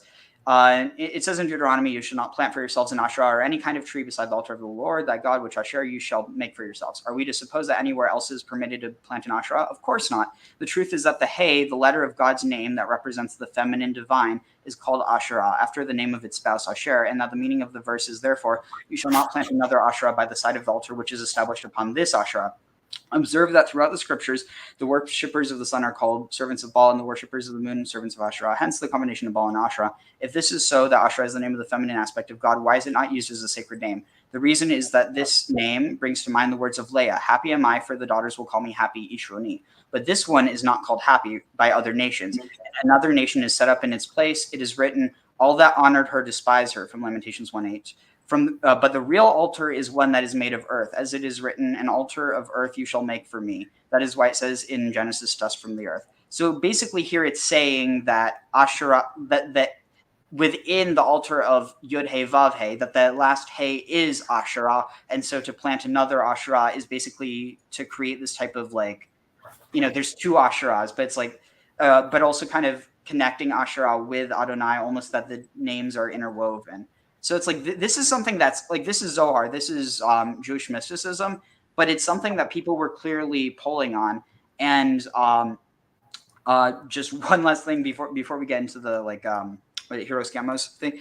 Have you ever read Ezekiel 19? Because when I saw this, I'm like, okay, this is clearly referencing Asherah without, like, it's not even hidden. Ezekiel what? Ezekiel 19. Ezekiel 19. So this blew me away when I saw it. So that is that's it. Okay, well, that's it. There you go. Yeah. Or Anat. To be honest, all these goddesses, some of these goddesses had similar symbology, but yeah, I can easily see that. Yeah. So the reason why I specify Asherah though is so you have you're to endure your tone over the princes of Israel. But notice this, it says El Nisiye Israel, over the princes of Israel, not the prince of Israel, but so basically it could either be it's referring to like someone who's in the kingdom of Israel who's a prince, or it could be referring to the princes of Israel, if Israel being the king is in essence his children. But the question is, because it says, what Linus was your mother? There was no one mother of the princes of Israel, which is why I'm suggesting this is actually a reference to the Gvira as Asherah, or like basically this divine mother figure. Well, what if the princes of Israel may refer to like the sons of El? Interesting. Because all the sons of El are referred to as princes. Prince Mot, Prince Yam, and Asherah is the mother of the princes of El, Yeah, I definitely think, because you have this idea of the 70 souls that came out, or that went into Egypt, and then this idea, 70 sons of Israel, and then the 70 sons of El. There's definitely a parallel there. But in this case, like, it does seem like it's referring to the children almost as like kingdoms, or like it's being personified. But yeah, just again, so what a lioness was your mother. Among the lioness, crouching amongst the great beasts, she reared her cubs. She raised up one of her cubs. He became a great beast, learned to hunt prey. He devoured people. Nations heeded a call against him. He was caught in their snare. They dragged him off with hooks to the land of Egypt. Seems pretty indicative of the idea of the exile in Egypt, potentially like this idea of Joseph being dragged off in chains. When she saw herself frustrated, her hope defeated, she took another of her cubs and set him up as a great beast. He stalked amongst the lions. He was a great beast. He learned to hunt prey. He devoured people. It's one of the translations is rape their widows, but vayeda almanotav. This word directly just says vayeda, and he knew their almanotav. He knew they're either widows or potentially this idea of like a widowed city. The Araham and their cities. It's very like he knew their widows and their cities. It doesn't really make a lot of sense, but let's see. Emendation yields ravaged their castles, laid waste their cities, the land and all in it were appalled at the sound of its roaring. Nations from the countries round about arrayed against themselves against him. They spread their net over him. He was caught in their snare. With hooks, he was put in a cage. They carried him off to the king of Babylon and confined him in a fortress that never again would his roar be heard on the hills of Israel. So now here's where it gets back into it. Imecha, your mother, kagefen, like the vine, or your mother is like a vine, or like a vine. Bidamecha, either in your blood or in your likeness. Almayim shetula, along the waters she was planted. Priya ve'anefa, she was fruitful and had many branches. Haita mimayim rabim, and she was from the great waters. Vayihula, and for her there was matot oz, staffs or like rods of strength. El shivte mishlim, for the rule for guiding or for teaching the tribes. Vayit Vatigva, and they towered komato, like high, or no, they were high, towering over Albain Ovotim, amongst, I'm not sure. Vayireb, they were seen by the heights. It was conspicuous by its height, by the abundance of its spouse. But okay, now here's where it gets kind of connected to even this idea of the burning bush. But plucked up in a fury, she was hurled to the ground. The east wind withered her branches. They broke apart and dried her up, and her mighty rod was consumed by fire. Now she is planted in the desert, in ground that is arid and parched. Fire has issued from her twig-laden branch and consumed her boughs. She is left without a mighty rod, a scepter to rule with. This is a dirge, and it has become a familiar dirge. So with this, you have the symbolism of the tree, the water, and the lioness. And the sex.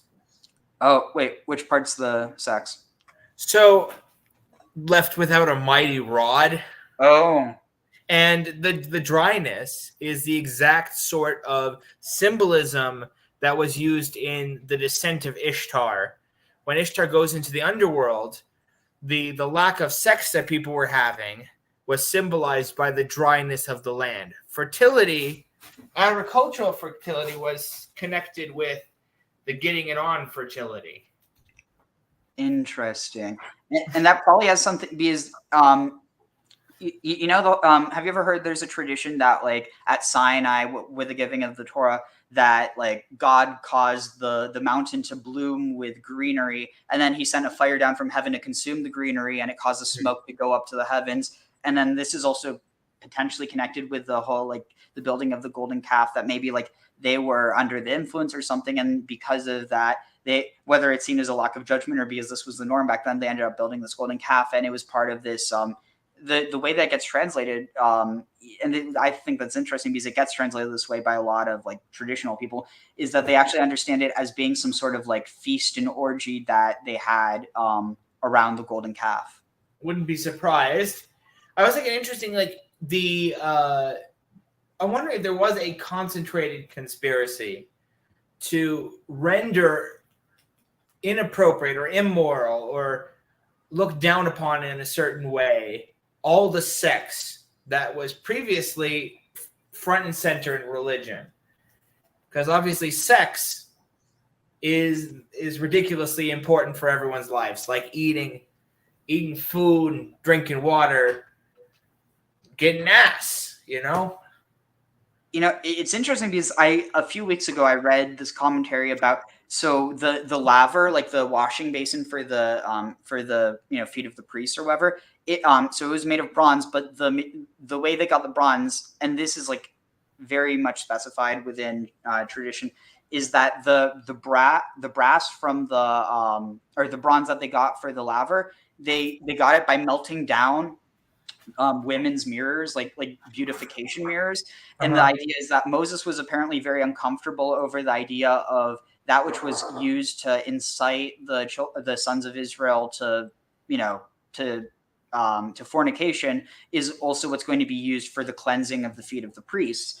And so the reason why, which obviously it's probably back to a different interpretation, but the reason that's given is that it's because this was like, if it wasn't for these mirrors that allowed the women to beautify themselves, there wouldn't have been children born, and there wouldn't have been enough people for the giving of the Torah at Sinai. And so basically it's because of these mirrors that the Torah was able to be given. I mean, it's a rationalization, but I think it's pretty interesting. There's definitely been a trend towards demonization of sex throughout human history. Yeah. So I just wanted to get a few questions and we could go into that. Questions. So Goat T said most Muslims know it's just a rock, even though some of the stupid Muslims might think it has magical powers. I mean, similar to anything, like you have these more superstitious, like folk religion element. And again, I don't think it's necessarily stupid. It's more so they're coming from a different place. Like, there are stupid people, but like I think that not everyone who buys into certain beliefs is stupid. It's just that's how they were raised. It's certainly no crazier than believing just the normal religious stuff when you believe the weird stuff. Yeah.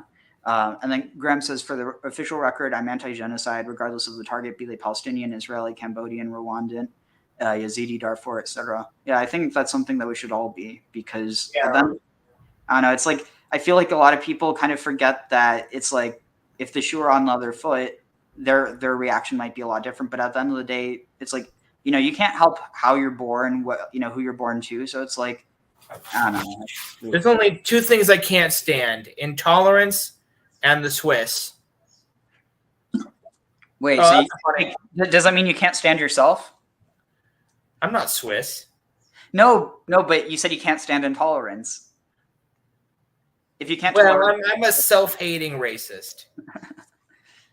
Anyway, okay. So Goatsy said, Cohen bashing America is making me like Canaanite idol worshippers. Let's see. Graham said maybe red heifer corresponds with bloody Hathor. Wait, is that like a bloody? Hathor thing if you want. Oh, definitely. Yeah, but expound on it. Yeah, just real quick. Is that like a Egyptian Bloody Mary? I don't know much about the bloody heifer part, but I know that Hathor was actually one of the main deities that was worshipped by the Canaanite slaves at the Egyptian copper mines in Timnah in the Sinai, that they established the worship of this deity. So I'm wondering if that has some connection. Obviously, slaves, cows. I mean, like, if you're just the workmen in this desert site, what else are you going to do? What else are you going to stick it in?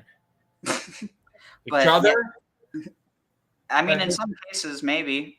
I mean, after all, why do they have to say, don't do this? Though, actually, the whole idea of, like, the prohibition against it is that, like, you shall not lie with a man as you lie with a woman. That's actually a mistranslation. It's you shall not lie with a male as you shall lie with a woman, which, given the time it comes into existence, it might actually be an anti-Hellenistic thing where they're going against pederasty, which I personally don't have an issue with that. The issue that I have is that they don't go far enough. They say you shall not lie with a male or a female as you lie with a woman. But they certainly have had pederasty as a big part of Mediterranean culture long after paganism ended. As anyone who comments on the Catholic Church will know. But also in traditional Amazigh culture in Siwa, they had a form of pederastic marriage between younger men and older men. I mentioned that in one of my other videos. Interesting. What was it? But yeah, speaking of Hathor, though, the site that you're referring to, the temple, this is, I think, the only Hathor temple that they found outside of the land of Egypt. But Serabit al-Qadim, is that it? Yeah.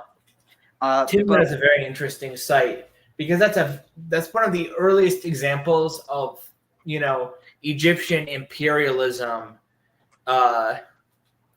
in Canaan was the economic exploitation of copper resources and other copper oxides like malachite and turquoise. So the thing that I kind of realized, on one hand, you have this idea that Hathor, like, there's a connection between Sekhmet and Hathor, right?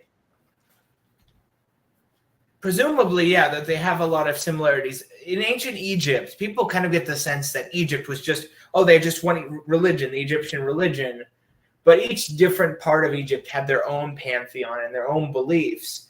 And the pharaoh had to kind of like accommodate all of them. So basically, one of the things that I've suspected is that because there is this myth where basically Sekhmet is I might be getting confused. It might be Hathor in both cases, but basically Sekhmet, she's like sent by Ra to destroy humanity or something because they've caused an issue. It's kind of like this is basically the Egyptian flood, or connected to it. But what they end up doing is that Ra ends up seeing that, she's not really stopping, or I think he repents of his choice, and he's like, hey, can you stop it? But it's like he's already issued the order, which is emblematic of this idea of once you've issued an order, you can't undo it. And so he ends up having to they spike the Nile with mandrake beer, which is dyed red, to convince her that it's blood. And so they trick her into lapping up the Nile, and she falls asleep in mandrake beer. And when she wakes up, she's calmed of her anger, and from what I understand, she becomes Hathor. Now, what's interesting is before the giving of the Torah, this like what's seen as like this like almost like motherly because there's this tradition of having milk during Shavuot because there's a reason that's explained why it has, but like also it connects with this like maternal imagery. But with this idea that basically you have this, merciful feminine figure, but before that you have this vicious figure. And what's interesting is that the way that Jewish tradition understands like the plagues as being meted out on Egypt, the 10 plagues, was that they were essentially like done by the Shekhinah, which is the feminine presence of God, which is also how God, or the masculine part of God, is understood to interact with the world, because it can't do it like directly because the masculine is transcendent while the feminine is immanent. And so basically the Shekhinah, which I also think maybe there's a connection between Sakan or Shachan and Sacham, like Sachmet.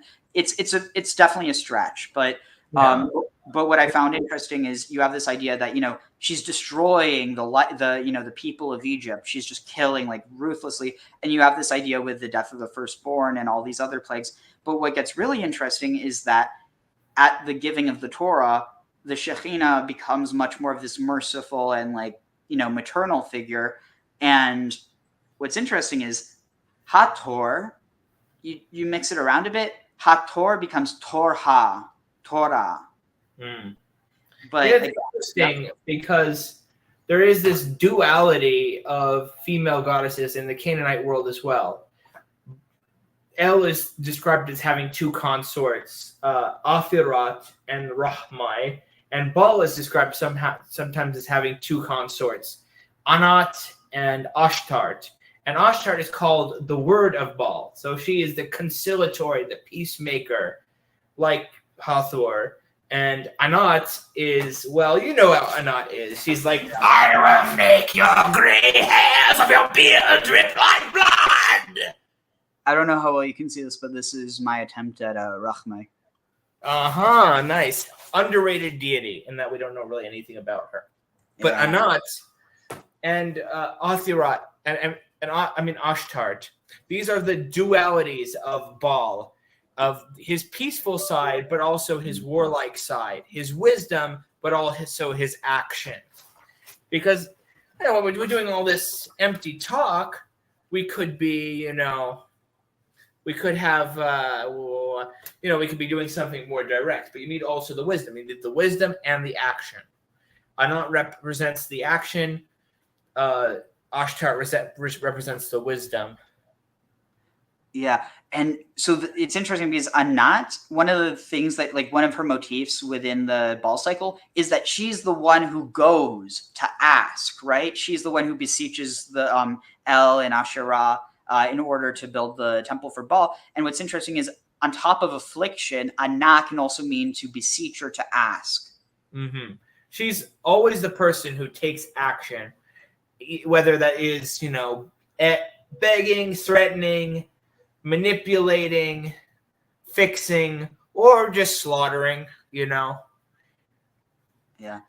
We're going to have to find a stopping point at some point. So let's try to move this towards our hero Scamos, because this is getting to be a very long stream. I can't imagine anyone would want to watch this. Wait, am I the only person in here?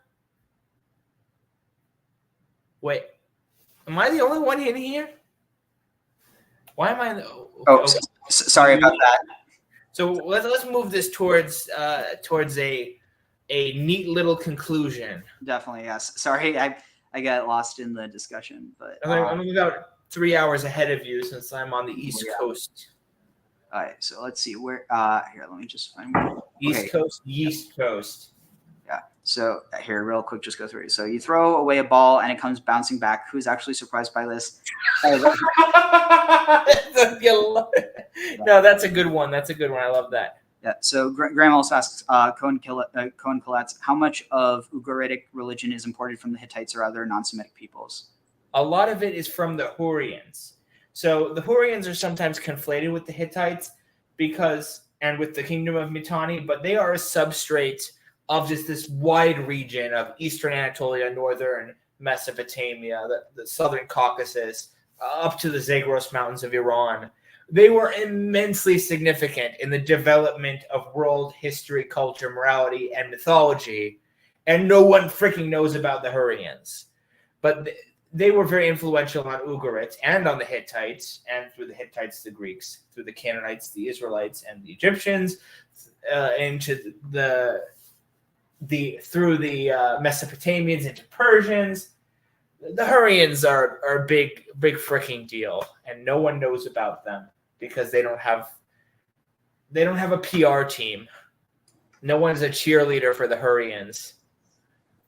Do you think there's any connection between Haran and the Hurrians? Well, one of their cities was called Haran. Haran was a Hurrian city, along with Urkesh, Karkemish, Urshu, all these sort of cities, Kanesh, a lot of things that are Hurrian are just sort of lumped in with Hittites, or lumped in with Ugaritic studies, or lumped in with Mesopotamian studies. As far as I know, there is almost no real deep study of the Hurrians in their own right, apart from their interactions with other cultures and other peoples. Interesting. That is definitely something that's like, real quick, just because this was he was saying it was, sorry, I'm just trying to find this real quick. It was 21 of, it was wait, no, here Ray, I think Ray did that. Yeah, sorry. I'm just trying to see if so let's see. Oh no, more Bible. No, we're done with that. I'm getting flashbacks of the Seder. They're reading I die, I know, die, I know, die, I know, die, I know. One of the understandings of the name Shaddai is actually that Shed, that is, die enough. So like one of the understandings is El Shaddai is the God that is enough, or essentially the substantive God, like that all is because, I don't know, it's an interesting interpretation. But so Munchies asks, what do you practice, Kohan? I practice a form of martial arts called Haenengamdo. It's a Korean sword art. Japanese people like to say that it was ripped off of their... No, I'm just joking. I practice the ancient Canaanite religion with Baal. Baal is my main. I sometimes alt Anat and Ashtart. I know I'm not using necessarily the most academic language, but I'm trying to be hip and cool to the kids, bro.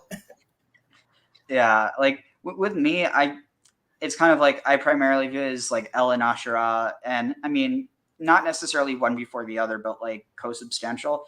And then it's like the others I see as being essentially equivalent to the angels of Judaism. And so it's like I find myself in a weird like middle ground between the two, but I also, in some ways, like I kind of like the idea of reconstructing the first temple tradition, which would have been something in between, well, probably more close to Canaanite tradition, but in between that and like maybe Hellenistic Judaism.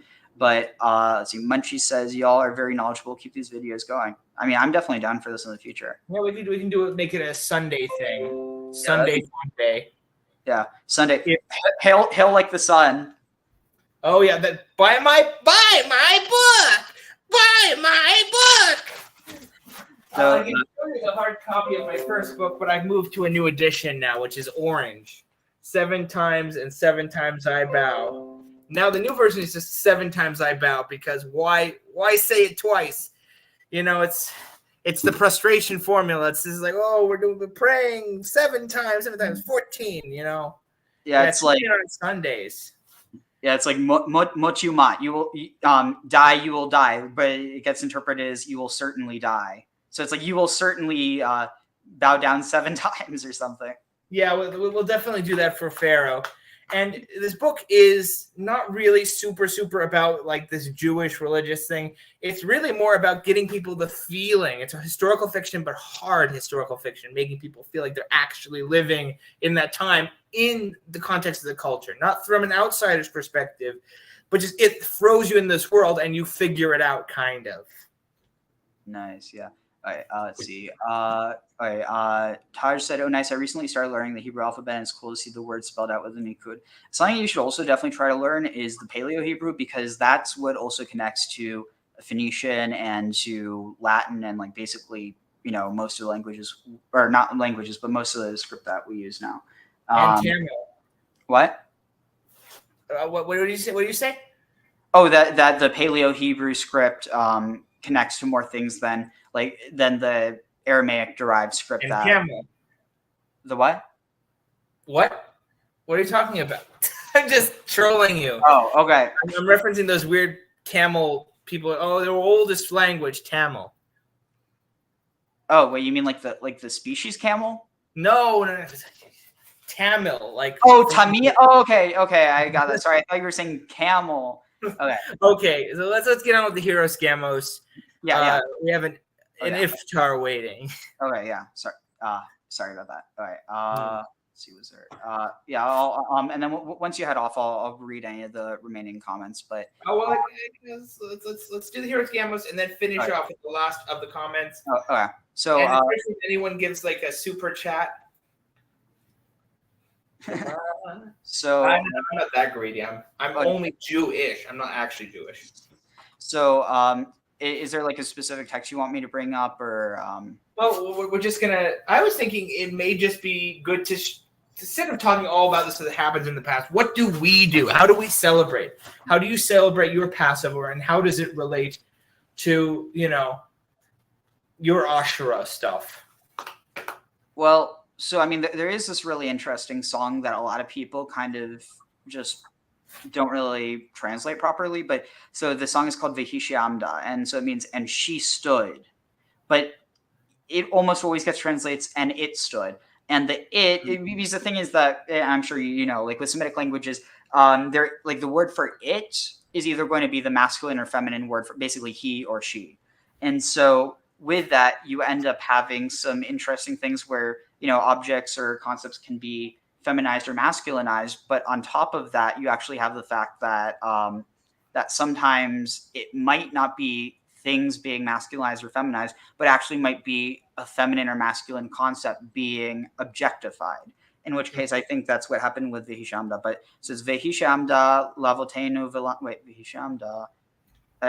Basically, and she stood for us and for our ancestors. And then the last part ends off Vehakadosh Baruch Hu, but the Holy One, blessed be He, Matzilenu miyadam, saved us from their hands. So it's this idea, and she stood with us, or she like stood by us, and He rescued us. And this is a clear duality of preservation and protection. But like in one case, one's being understood as feminine, the other is masculine. Because you have Vehishamda, and she stood, Vehakadosh Baruch Hu, and He, the Holy One, blessed be He, which also just kind of tying into the idea of the hero scamos. I brought this up with you before, but one of the name that's ascribed to I think it's the fisherman of Atirat of the sea's home in the Baal cycle. His name is Kothar-wa-Khasis. Yeah, the guy who packs up the donkey, gets the car ready for her, essentially. Rev up the Maserati. Yeah, or in this case, the Maserati, like the Mazzolo, the signs. But yeah, with that, so you have this consort of Asherah or Atirat, who is basically named the fisherman of the Lady of the Sea. I forget exactly what he's called, but then he packs up this donkey. So he's associated with the donkey. He's also associated with fishing, and has a lot of these connections potentially to some. Not to some imagery around Jesus, this idea of the fisher of men, and then you also have the idea of him riding on a donkey, which obviously these ideas are also taken from further back in Israelite, but also just Canaanite tradition. But yeah, with the whole idea of the hero scamos, something that I found really interesting that a lot of people just kind of forget about is that this idea that like once a year that the high priest goes into the temple and he has to supplicate the god, that essentially he's doing what the what the king did with the priestess. This was during the Akitu festival, right? Like where I know there's some scholars that push back against it, but like the whole idea of like the hieroskamos between the king and the high priestess. I'm not sure if it was between the king and the high priestess. I think the high priestess probably would have been like his sister or something, usually, because they kept it in the family, the important jobs. But there was definitely a hieroskamos. They would have young women, often virgins, young women. They would stand in for the goddesses, at least in Ugarit, the goddess Athirat and Rahmai, and the king, as God, deflowers them. That as part of a ritual, along with the symbolic food of the holiday. So that's the Ugaritic version of the hieroskamos. Was there something else I was thinking of? Oh, I don't know why I was thinking of this, but about was it the book of,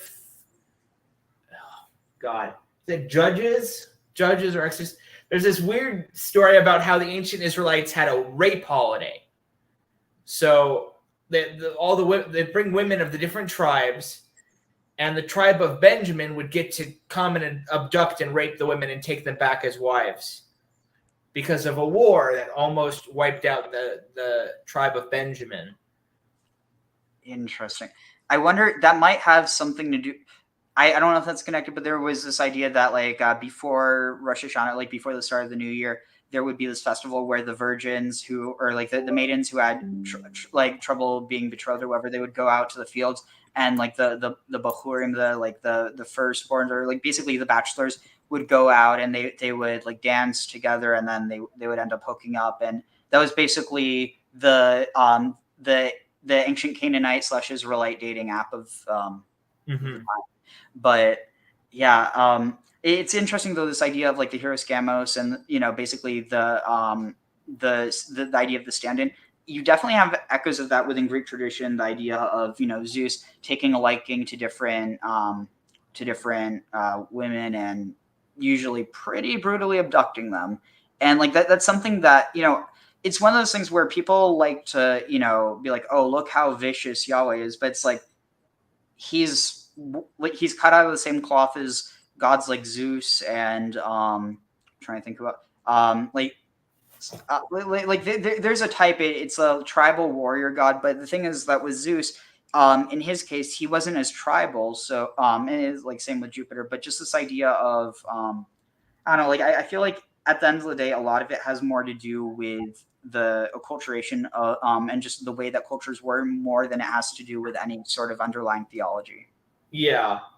Obviously, there's a lot of acculturation, because obviously there's many underlying similarities between Baal Hadad and Zeus and Jupiter and Tarhunt and Teshub and all these Adad, all these Marduk, these storm gods, that they get accultured for different regions, but they're essentially a similar deity. Okay, so how are we going to end this? We're going to have an ending thing? Musical ending? Maybe I'll end it with my music this time. Just before we do that, I just want to answer one quick thing. I promise it'll just be one moment. Is it the Molech one? I guess there's two ones. One second. Wait, just real quick. Dr. Arshad Khalafzai said, Cohen Colette, while you have very little knowledge about Islam, I suggest please restrict yourself to Judaism and Christianity in your discussion. Most of Westerners have the same problem. And then you said, I am a Middle Eastern studies major. But, okay, wait, where is it? A lot of people defended me. Yeah. Oh, yeah. Wait, sorry, what? What? Oh, no. Under that, the comments, they were defending my credibility to talk about Islam. Because obviously, we are talking about Judaism here, but, a lot of the same stuff applies in the background of Islam just the same.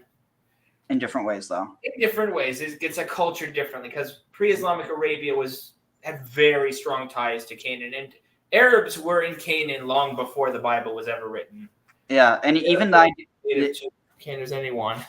And then even the term like Arab and Hebrew, Avar, they're connected. Like it's just changing the order. But okay, real quick. Mystical Order of Israel said, yeah, the Kaaba is from the Sabaean Marib in Yemen. There was Dul Khalasa. There was Shabwa. There was one till these days built by Bilqis, the Queen of Sheba and Marib. Okay, wait. Here, I'm just going to skip to the. Just skip to the serious questions. Okay. Not pagan or Hebraic, but Mid-East father like Hebrew Pali and Natib Kaddish and Babylonia, Assyrian, Zuiri, alien to pagans. Okay, here it was. Thoughts on Shoftim Shamgar Ben Anat. Was he a Hurrian judge of Israel? Can't speak to the Hurrian part, but the fact that he's named Ben Anat, pretty, like there's something there. But that's something for another time, definitely. And then did Moloch ever exist historically, or was he a creation of the Israelites distancing themselves from their pagan roots? I don't think that's even inherently or like explicitly pagan. It's more so just the idea of like the Molech offering. But it is possible there's connections with like Milcom, but it's really hard to say. Any thoughts on that? Well, that's obviously the root of kingship, Milka, that it was a king offering. So if a king makes an offering, that's going to be, called the Moloch, I guess. And all sorts of gods would be given like king titles. I don't think there's any Moloch god. This is a sign of like the limited knowledge that people had before all these discoveries were made and before there was scientific scholarship about the Near East. There's no specific god Moloch, but different gods could be referred to with similar titles, and there was a Moloch sacrifice. That's the consensus. Yeah, basically, it's like it was one of the arguments I've heard is that it was a kind of loyalty sacrifice or like devotion to the king. And then let's see. Oh yeah, Taj said, "Oh hell yeah, I tune in on Sundays." And then Darius said, "Thank you both at Cohen. Been watching many of your vids now, especially looking forward to the Ball video. Yeah, your videos on Ball have been really good." And then you said many of them. What I know about. I am a ball man. I'm not much for the other parts, but the ball, I like the ball. Yeah, balls to the wall. We never dropped the ball in Kohan Kolet's channel.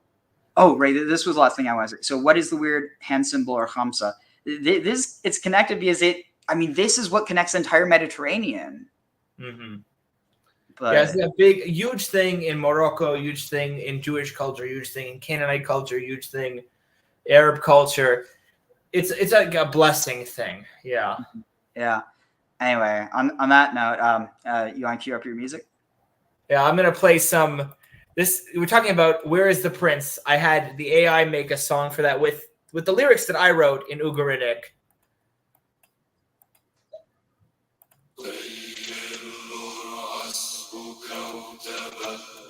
Can you hear it? Yeah. Is it clear?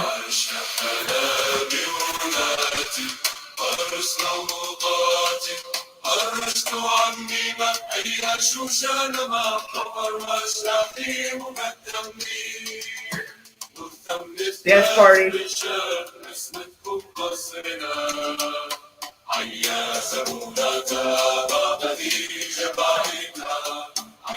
Play me off, DJ. And then I get the sword.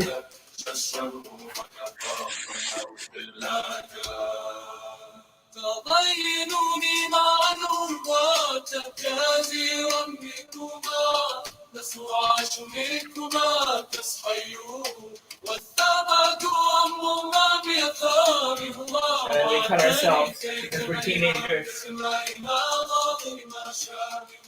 I'll talk about that at another time, maybe in the autumn when it's seasonal.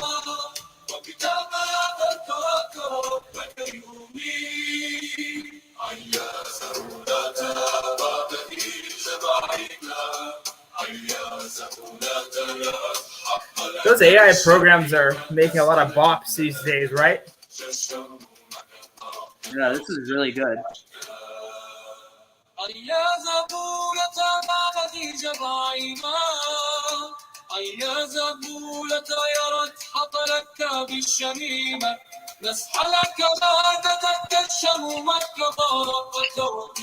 the way, as a scholar of Hebrew, how much of this do you understand? Honestly, I would need to really pay attention, but also maybe speed it down. But okay. On that abrupt note, I lose my face. Popeye's reference. Racist Popeye's reference. Oof. Anyway. Yeah, this was good, and I look forward to doing this again sometime. I really feel like we had a great conversation. Yes. Maybe next time less Hebrew. I keep getting flashbacks to the Seder.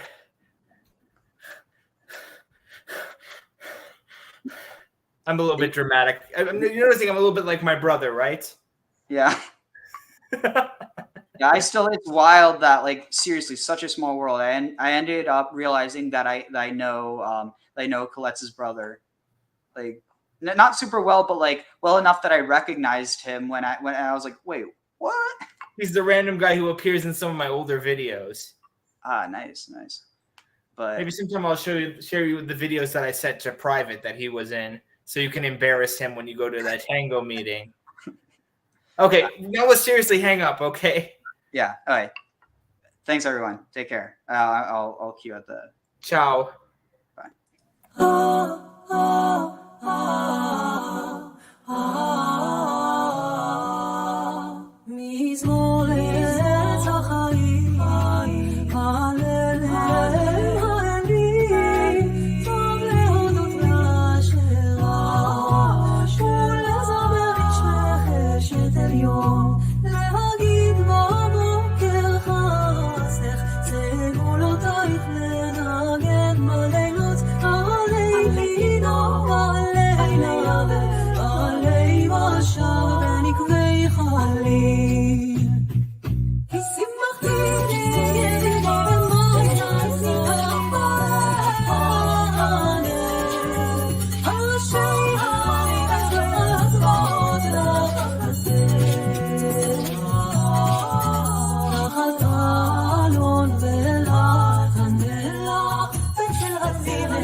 So